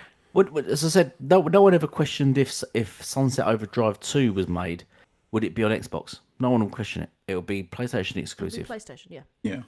Yeah, but no one questioned it. No one That's said, "Well, just a no, it single probably IP. comes to Xbox because they, own the first game." We knew it would just be exclusive, and there'd be an argument about it. So I think it's all just absolutely ridiculous, and it just gets annoying. Yeah, the media and everything's always against Xbox. They can't do right. It just everyone's on the back of Sony all the time. It's just boring to read and listen to all the time. Well, it's just I think, as far as what I can remember, it all started with Ryan McCafferty with the whole Tomb Raider deal. Because remember, Yeah. they did like a 1-year exclusivity deal, We complained about and even when there was 1-year exclusivity deals with PlayStation, there's no up in arms thing instantly like, when does it come to Xbox? I mean, a few of us as fans might say that, but nobody in the gaming media will even blink an eye at it. But Xbox does it. Supposedly your biggest Xbox fan podcast guy is like, oh, this is bad for business. This is bad for gaming. This Thank you is for bringing that what? up. Oh my god. I'm like, and at that point, I was a PlayStation guy that just bought an Xbox, and it was mainly because of things like Forza, because Drive Club kind of pissed me off with its failed launch, and with Sunset Overdrive. So I was like, all right, I'll get this other box because I need that for that game or for those games. So here they're talking about, oh, Tomb Raider is going to be a 1-year exclusive. I'm like, all right, bet. I guess I will get it on Xbox. But everybody had a PlayStation. When does it come into PlayStation? This isn't fair. Why did Xbox get it for a year? It's a multiplayer. Like, Oh, really? man. He's up in arms about Fuzzy, I Final gotta say Fantasy. something. Oh.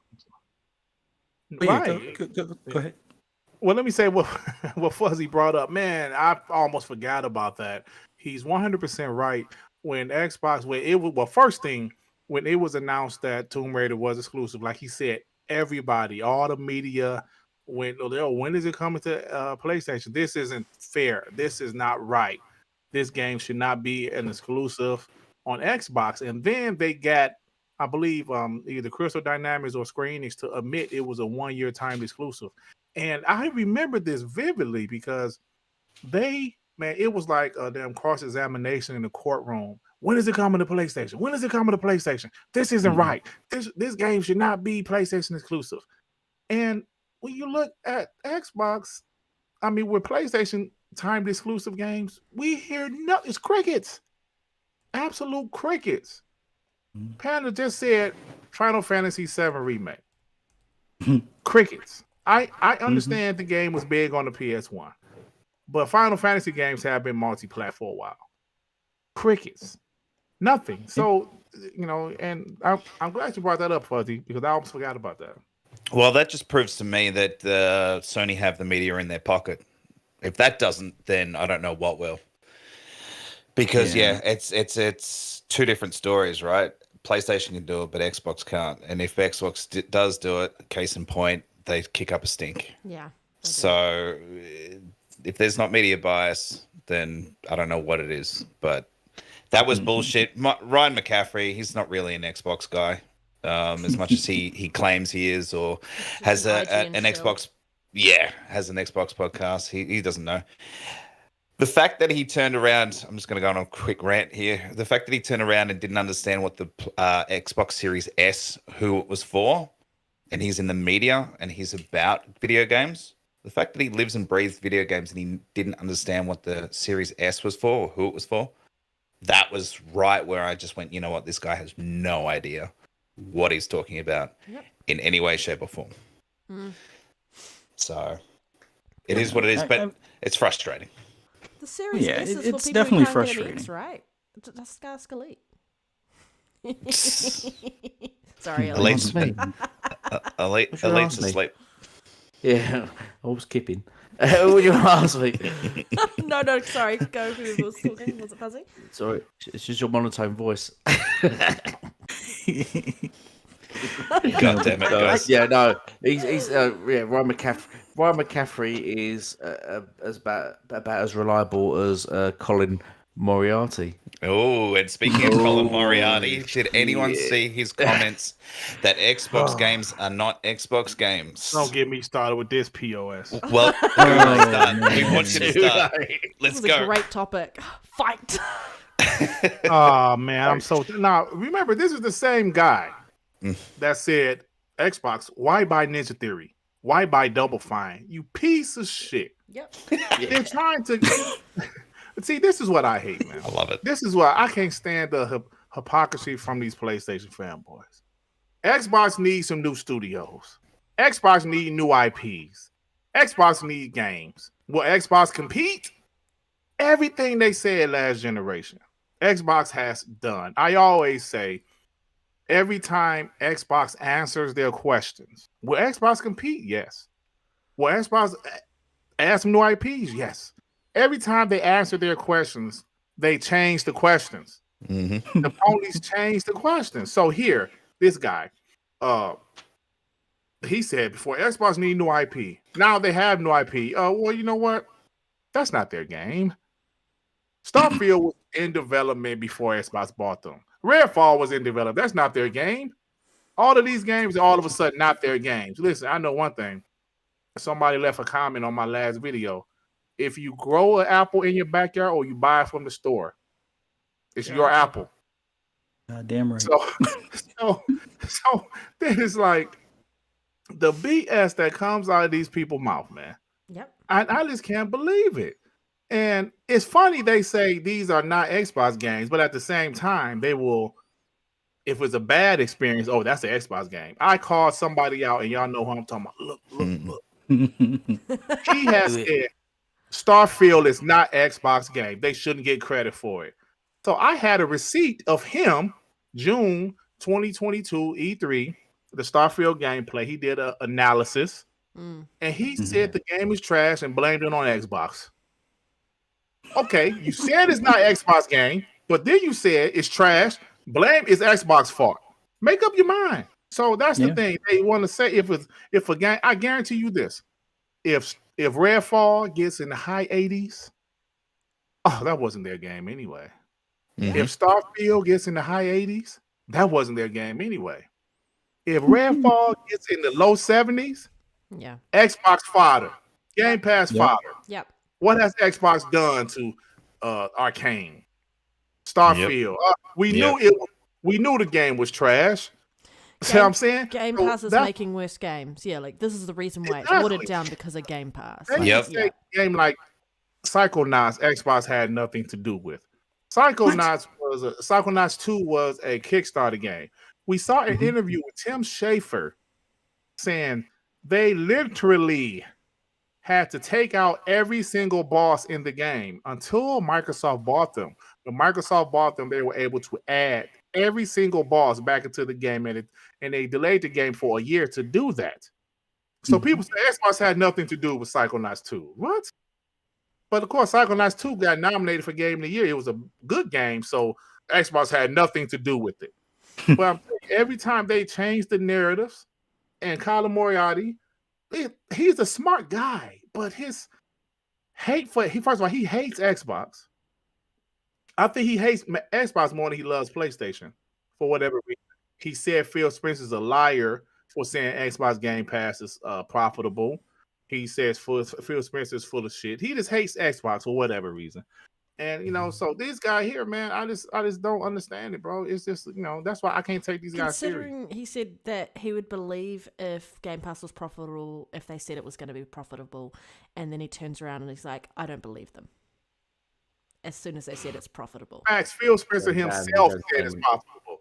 I don't believe it. He goes, I want proof. You can't be a officer of your company and make false statements. That gets you in trouble with the FCC. So, or no, is it FCC or SEC or something like that? As far as for the security and like fair trade and all that stuff, like that would almost be like fraud for investing and stuff. You can't tell your investors, hey, this is profitable. Oh yeah, we're bleeding money. Yeah, no, that definitely gets you sued and fined and possibly even shut down. So, I don't know why people still listen to this guy.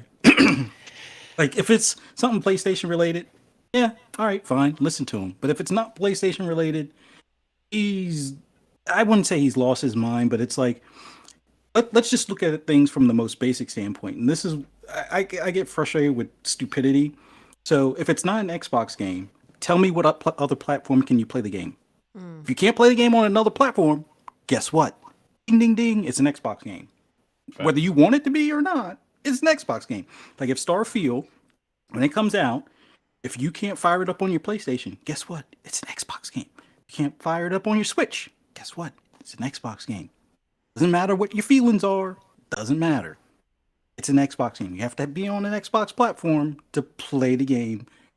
By default, in the most simplest of terms, makes it an Xbox game. So if he wants to run his mouth about stupid stuff, let him.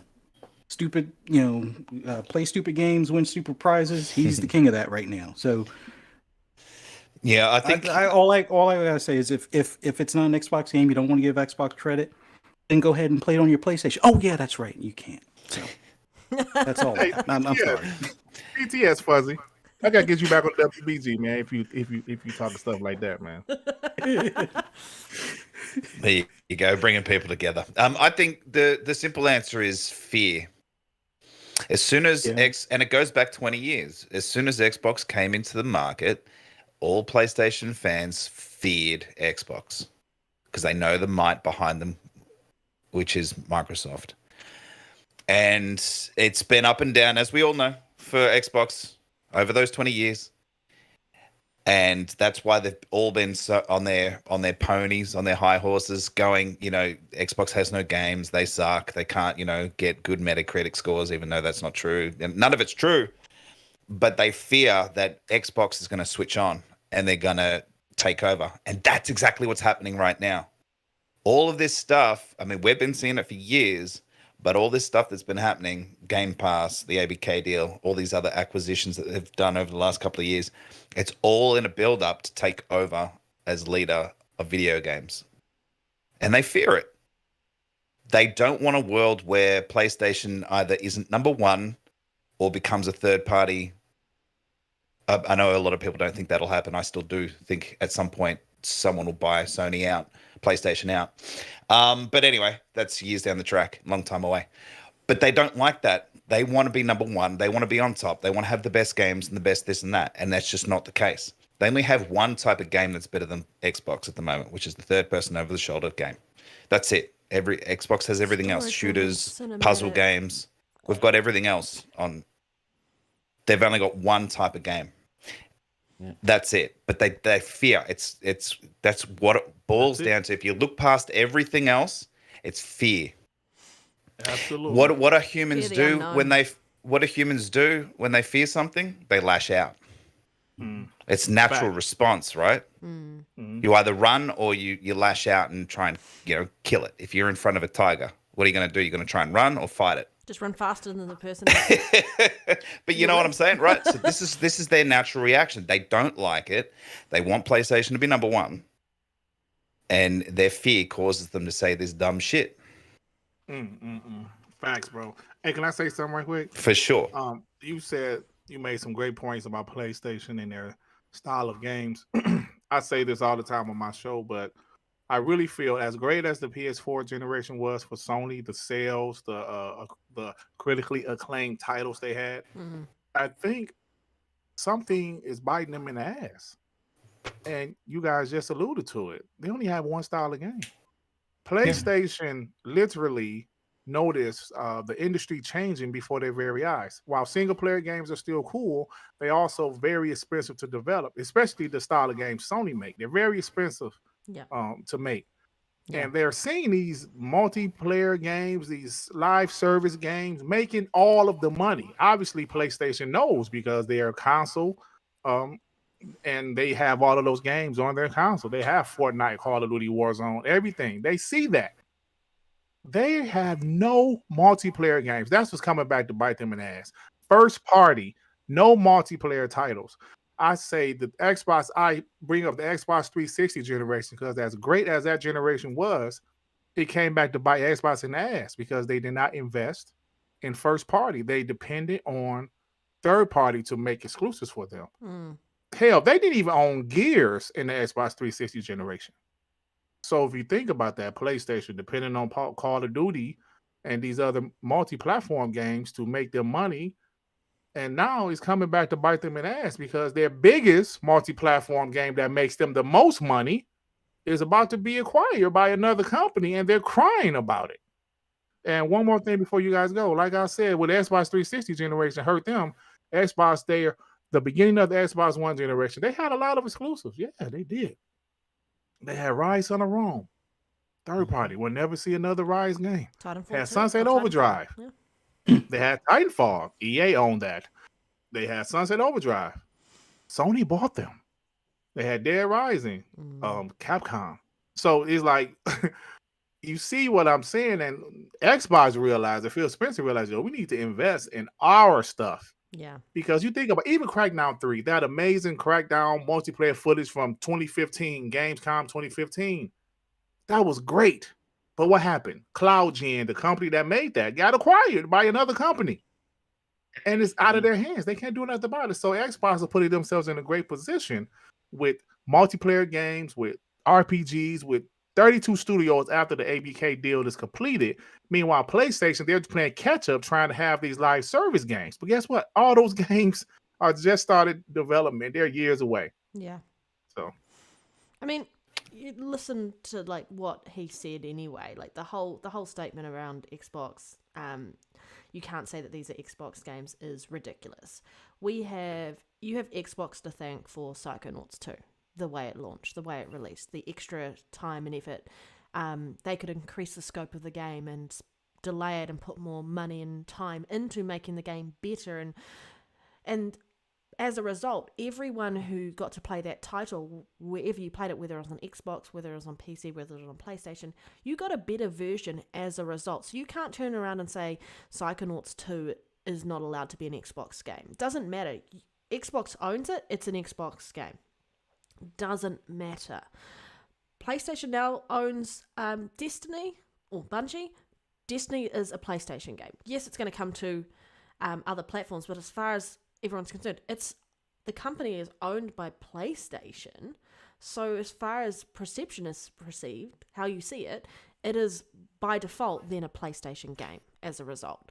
So yeah, it seems interesting just to listen back, and his whole argument is just ridiculous and stupid, and it's just so embedded with feeding the console wars itself.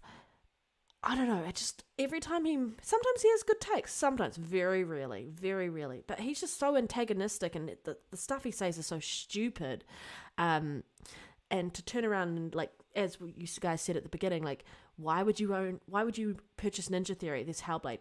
Are you going to say that Hellblade 2 is not owned by Xbox now because they put the money in the development, they've increased the studio size, that game is being made, and with the time and effort and UE5 in use, and will be dedicated as an Xbox game as a result, because they purchased Ninja Theory. Doesn't matter. Starfield, yes, owned by Microsoft now, or Xbox, is not coming to PlayStation. So it's not a PlayStation game. It's an Xbox PC game. It's not coming to that other platform. So you can't turn around and go, it's not theirs. You can't give them kudos. The fact that the game's been delayed and the money that is helping fund that is coming from Xbox as well means it's an Xbox game by default. And it just seems so stupid that this is even a conversation. And for him to even bring this up, Colin, you really, really, really need to take your medication on days that you do this. Yeah, tell him, because he watches this podcast, so tell him. I'll say it's incredible that they list games such as Spider-Man, Returnal, Demon Souls. They even list games like Bloodborne and Death Stranding, as their games. But we can't list Starfield and such. This is just incredible bias and incredible stupidity. And the only one good thing Colin's ever done is destroy Saltiest Gaming. Who? Other than that, he's just I don't know why anyone actually takes him seriously, and he sort of gives himself a lot of credit, doesn't he? And he's sort of because he's a PlayStation cheerleader. And he came from IGN, so he thinks he's got clout. Yeah, it's funny they don't class him as a PlayStation fan, but they class Destin as an Xbox fan, and they both come from IGN. It's weird, isn't it? Yeah, well, we all know that there's double standards everywhere, but I'll still stand by that. It all brought out of fear. He'll come back to eat his words, because he also made that post a while back about Starfield and Redfall will be on PlayStation 5, and it's like, okay. Oh, did he? What a moron! I still have we'll see about that receipt if y'all need it. How about we just spam him? Just spam his channel. Have you got that? Send that to me. Yeah, let's all just do it. I'll use that for next video. Yeah. Okay. I love it. Receipts. Yeah, that's awesome. Great man, he's like, always it's because it's the only box Colin's allowed to touch. Oh shit! Oh man! Oh my god! Oh, I'm moaning. I love it. It's like he tried to double back on his whole statement about Ninja Theory when they showed the gameplay for Hellblade 2, wasn't it? He's like, I didn't mean that. And he's like, you shut up, you moron. What do these people think that they're so important? At some point, that annoys me. It's funny. Yeah, I think Dirk Riggedy and a few others have pointed out in the past, it's only a matter of time before all those narratives that the PlayStation fanboys have disappear, and we're seeing like the desperation, I guess, of the stupid statements that they're making these days. It's like, well, since everything else has been shut down, it's like, well, what else do you have left? Oh, well, what about 2022? Okay, that's over in a couple of weeks. So then what? Then are we going to continue to bring up 2022 10 years later? It's like, well, we have all these, first party releases in 2023, 2024, 2025, and it's like, well, yeah, what about 2022? It's like, are you serious? Oh yeah. What does PlayStation have for 2023 now? They'll still bring up PlayStation 4. When you talk about now, they bring up the PlayStation 4, and you think, well, what are we talking about PlayStation 4 for? They'll always come up with the narrative. They still believe in generations, even if it's a previous one. Yeah. Yeah. I've been battling ponies for the last couple of days on Twitter about the future. I said we would take an L for 2022. Those guys tried to bring up a receipt from me last November of 2021. I was like, I told some guy, well, you say Xbox not going to have any games next year? Of course. We were expecting Starfield and Redfall to come out. And Stalker 2 they pulled it up. I was out. like, well, I can't predict the damn future. Y'all think what? So y'all think this is a win for y'all? So they really, I think they're so arrogant. The PlayStation guys are really arrogant. And I'm just really waiting for Xbox just to humble all of these guys. All of their narratives, are pretty much dead. The only one, right now they can still say Xbox has no games. Okay, fine. 2023, that's going to change. I definitely thought God of War Ragnarok was going to be delayed to 2023. I definitely thought that. Mm-hmm. I really thought that. And that wasn't the case. But you mean this is meant to be Spider-Man 2 next year. But they really haven't announced what else is coming out. We know what's coming out next year for Xbox because there were a whole heap of games that were delayed from this year. They were going to be pushed to next year.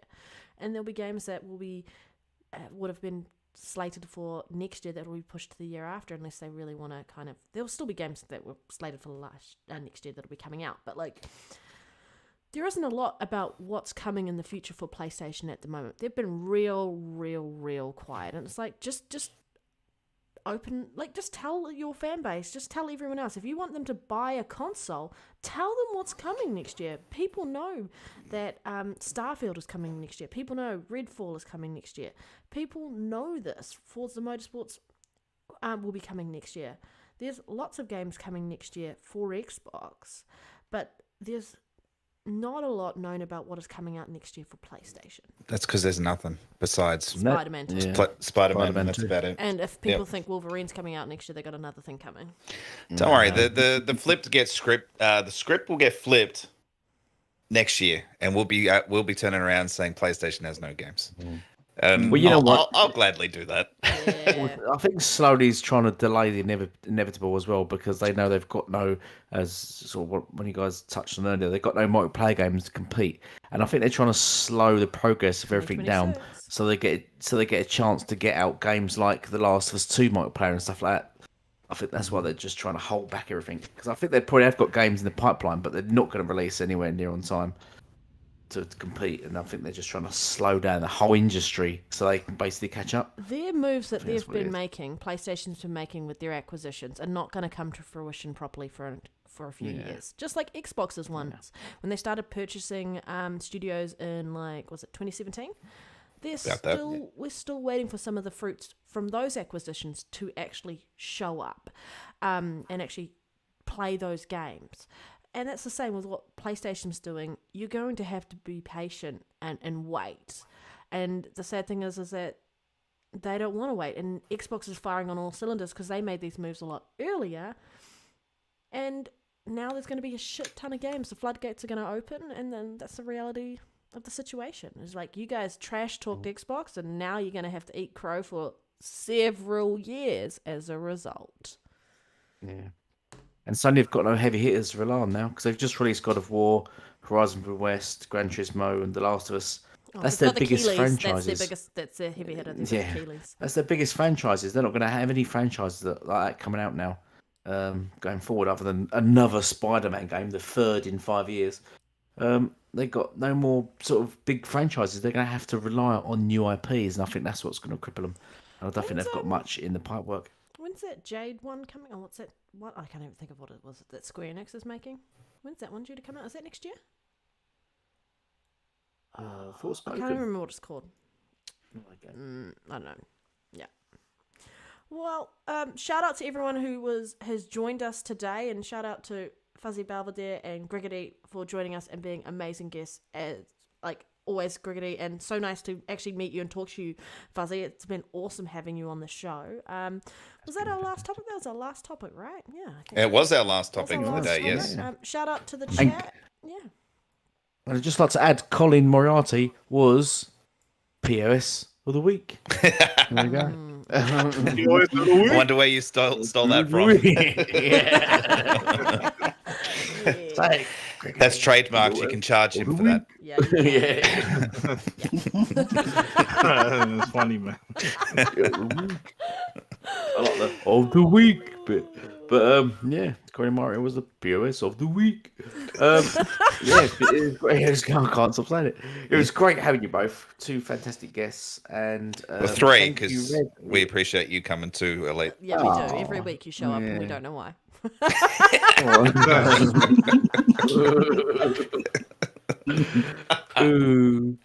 I don't have any friends. Because I play on PlayStation. All right, very good.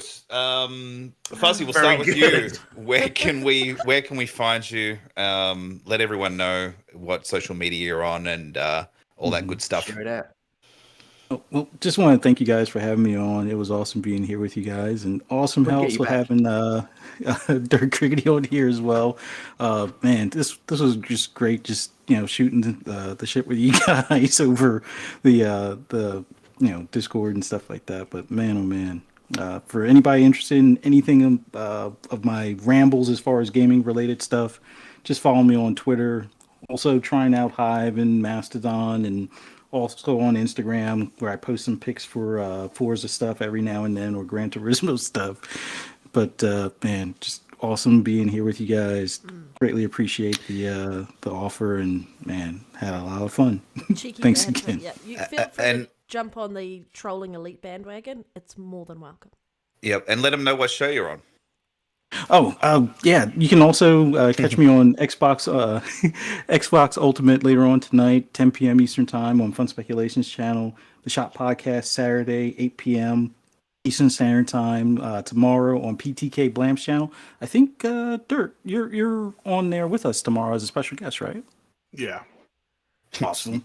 And then you can find me on Xbox Lunch Break Special on Double Barrel Gaming at 12 noon on Monday, noontime Eastern Standard Time, and then later that evening FSP on Fun Speculations channel on at 10 p.m. Eastern Standard Time, and then back on Friday morning for Breakfast with Boom, 10 a.m. Eastern Standard Time on Double Barrel Gaming. Are you in a competition with Pong Sol, dude?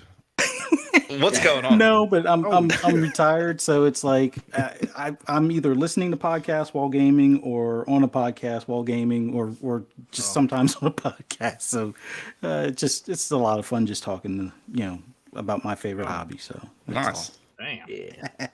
Damn, you be on Boomstick Show podcasts and Pong Soul. Goodness, y'all be working y'all ass off. Well, Dirt. Let us know where people can find you as well, please. Yeah, man. Check out my channel, Dirt Griggity. We have a lot of fun over there. Pro Xbox channel, anti PlayStation fanboy channel. During this show, I had some PlayStation fanboys attacking me on Twitter for nothing. I didn't even do nothing. He's still attacking me. This guy just said, "Oh yeah, Xbox is going to still not have any games." I'm like, "You sure?" "Yeah, I'm sure." I'll say, "Okay, brother." Okay. I'll remember this. They say stupid stuff like that. Yeah, and then he said, "Nah, he's a black guy," but he said, "Yeah, you black Xbox guys are delusional." I said, "Okay, you're a black guy, but I don't know. I don't know what the hell going on." But check out my channel. The hell's hella got to do with it? Jesus. Listen, brother, that's King Thrash people, man. They all crazy over there. So check out my channel. Like I said, we have a good old time. I do the podcast on Monday nights, 6:30 Eastern time. The WBG Xbox podcast, and also Friday at 1 p.m. Eastern time. On TTS, which is, of course, to Talk That Shit on my homie Sean 786 channel. Sometimes I do a podcast with Gaming Addict on Wednesdays, but we don't always do it every week. But that's about it, man. Nice. You do a few too. One's enough. One a week's enough for me. Yeah. That's especially after speaking to Elite once a week's plenty for me. Yeah. More than enough. We've got the Killy Awards next week as well, haven't we? What? Yeah, that's Thursday in the US. I think. So that'll be interesting. So that'll give us some. Yep, that's next Thursday. So we'll be able to tell them who actually gets Game of the Year before they know. Yeah, it's like the 8th, I think.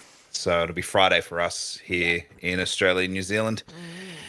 So there you go. Yeah, it's hard to catch some of the podcasts you guys are on because it's work hours for me. So I'm stuck in an office or whatever. If I'm in the car and I get to drive around, I usually load it up and have a listen. But yeah, I'm usually stuck in the office, so I can't usually catch them. But when I do, they're always fun to listen to. Red, where can we find you? Are you ever going to make a fucking video? At the rate, I'm just so busy not having time to do anything, really. I'm like, you got to be less busy. I know, like, I'm very busy, and like my time is monopolized quite heavily. And so I have time to game and like do the podcast and like work and see who I'm seeing, and like that is about it at the moment. Like my time is heavily monopolized. But yeah, you can find me on Twitter. I mean, when I'm on Twitter at the moment, again, heavy monopolized my time, so I haven't even been using Twitter very much. And I'm on here. I mean, I show up every week, hopefully most of the time. Most weeks. Yeah, most weeks when I'm not busy. But yeah, I'm actually at my brother's right now, and I brought all my stuff to his place so I could do the podcast, and didn't miss this week because I was like, I don't want to miss a week. Yeah. Yeah, nice. Well, that's good because Elite can't run it from his POS tablet, so we have to pick up the slack. We have to pick up the slack, and I'm still here. Elite. Speaking of pieces of shit, Elite. Hello. When are you gonna buy? When are you gonna buy a friggin' PC, man? I need to buy a PC. I'm still using my Surface Pro. Yeah. And I think it's given up. It's just starting to just like fade out now. You can't live stream it on a Surface Pro, dude. I borrowed it from work when I left, and I think it's time to give up. I can't really take it back to them. Say, can you repair this machine I borrowed? Yeah, so I have to. Yeah, I might have to buy something new. Yeah, and I feel I think you're a bit harsh on the King Crash fans because I mean they all lick windows on the way to school in the school bus. I heard they take the L train. Hey man, you know what it is? They're really threatened, man. I think there's this. They had a little boost when God of War got those great scores. They were really just on Twitter talking a lot of shit. They were like, yeah. But I think, man, like who was that said nervous laughter or something? Who was that said that? Was that you at? I said that their fear.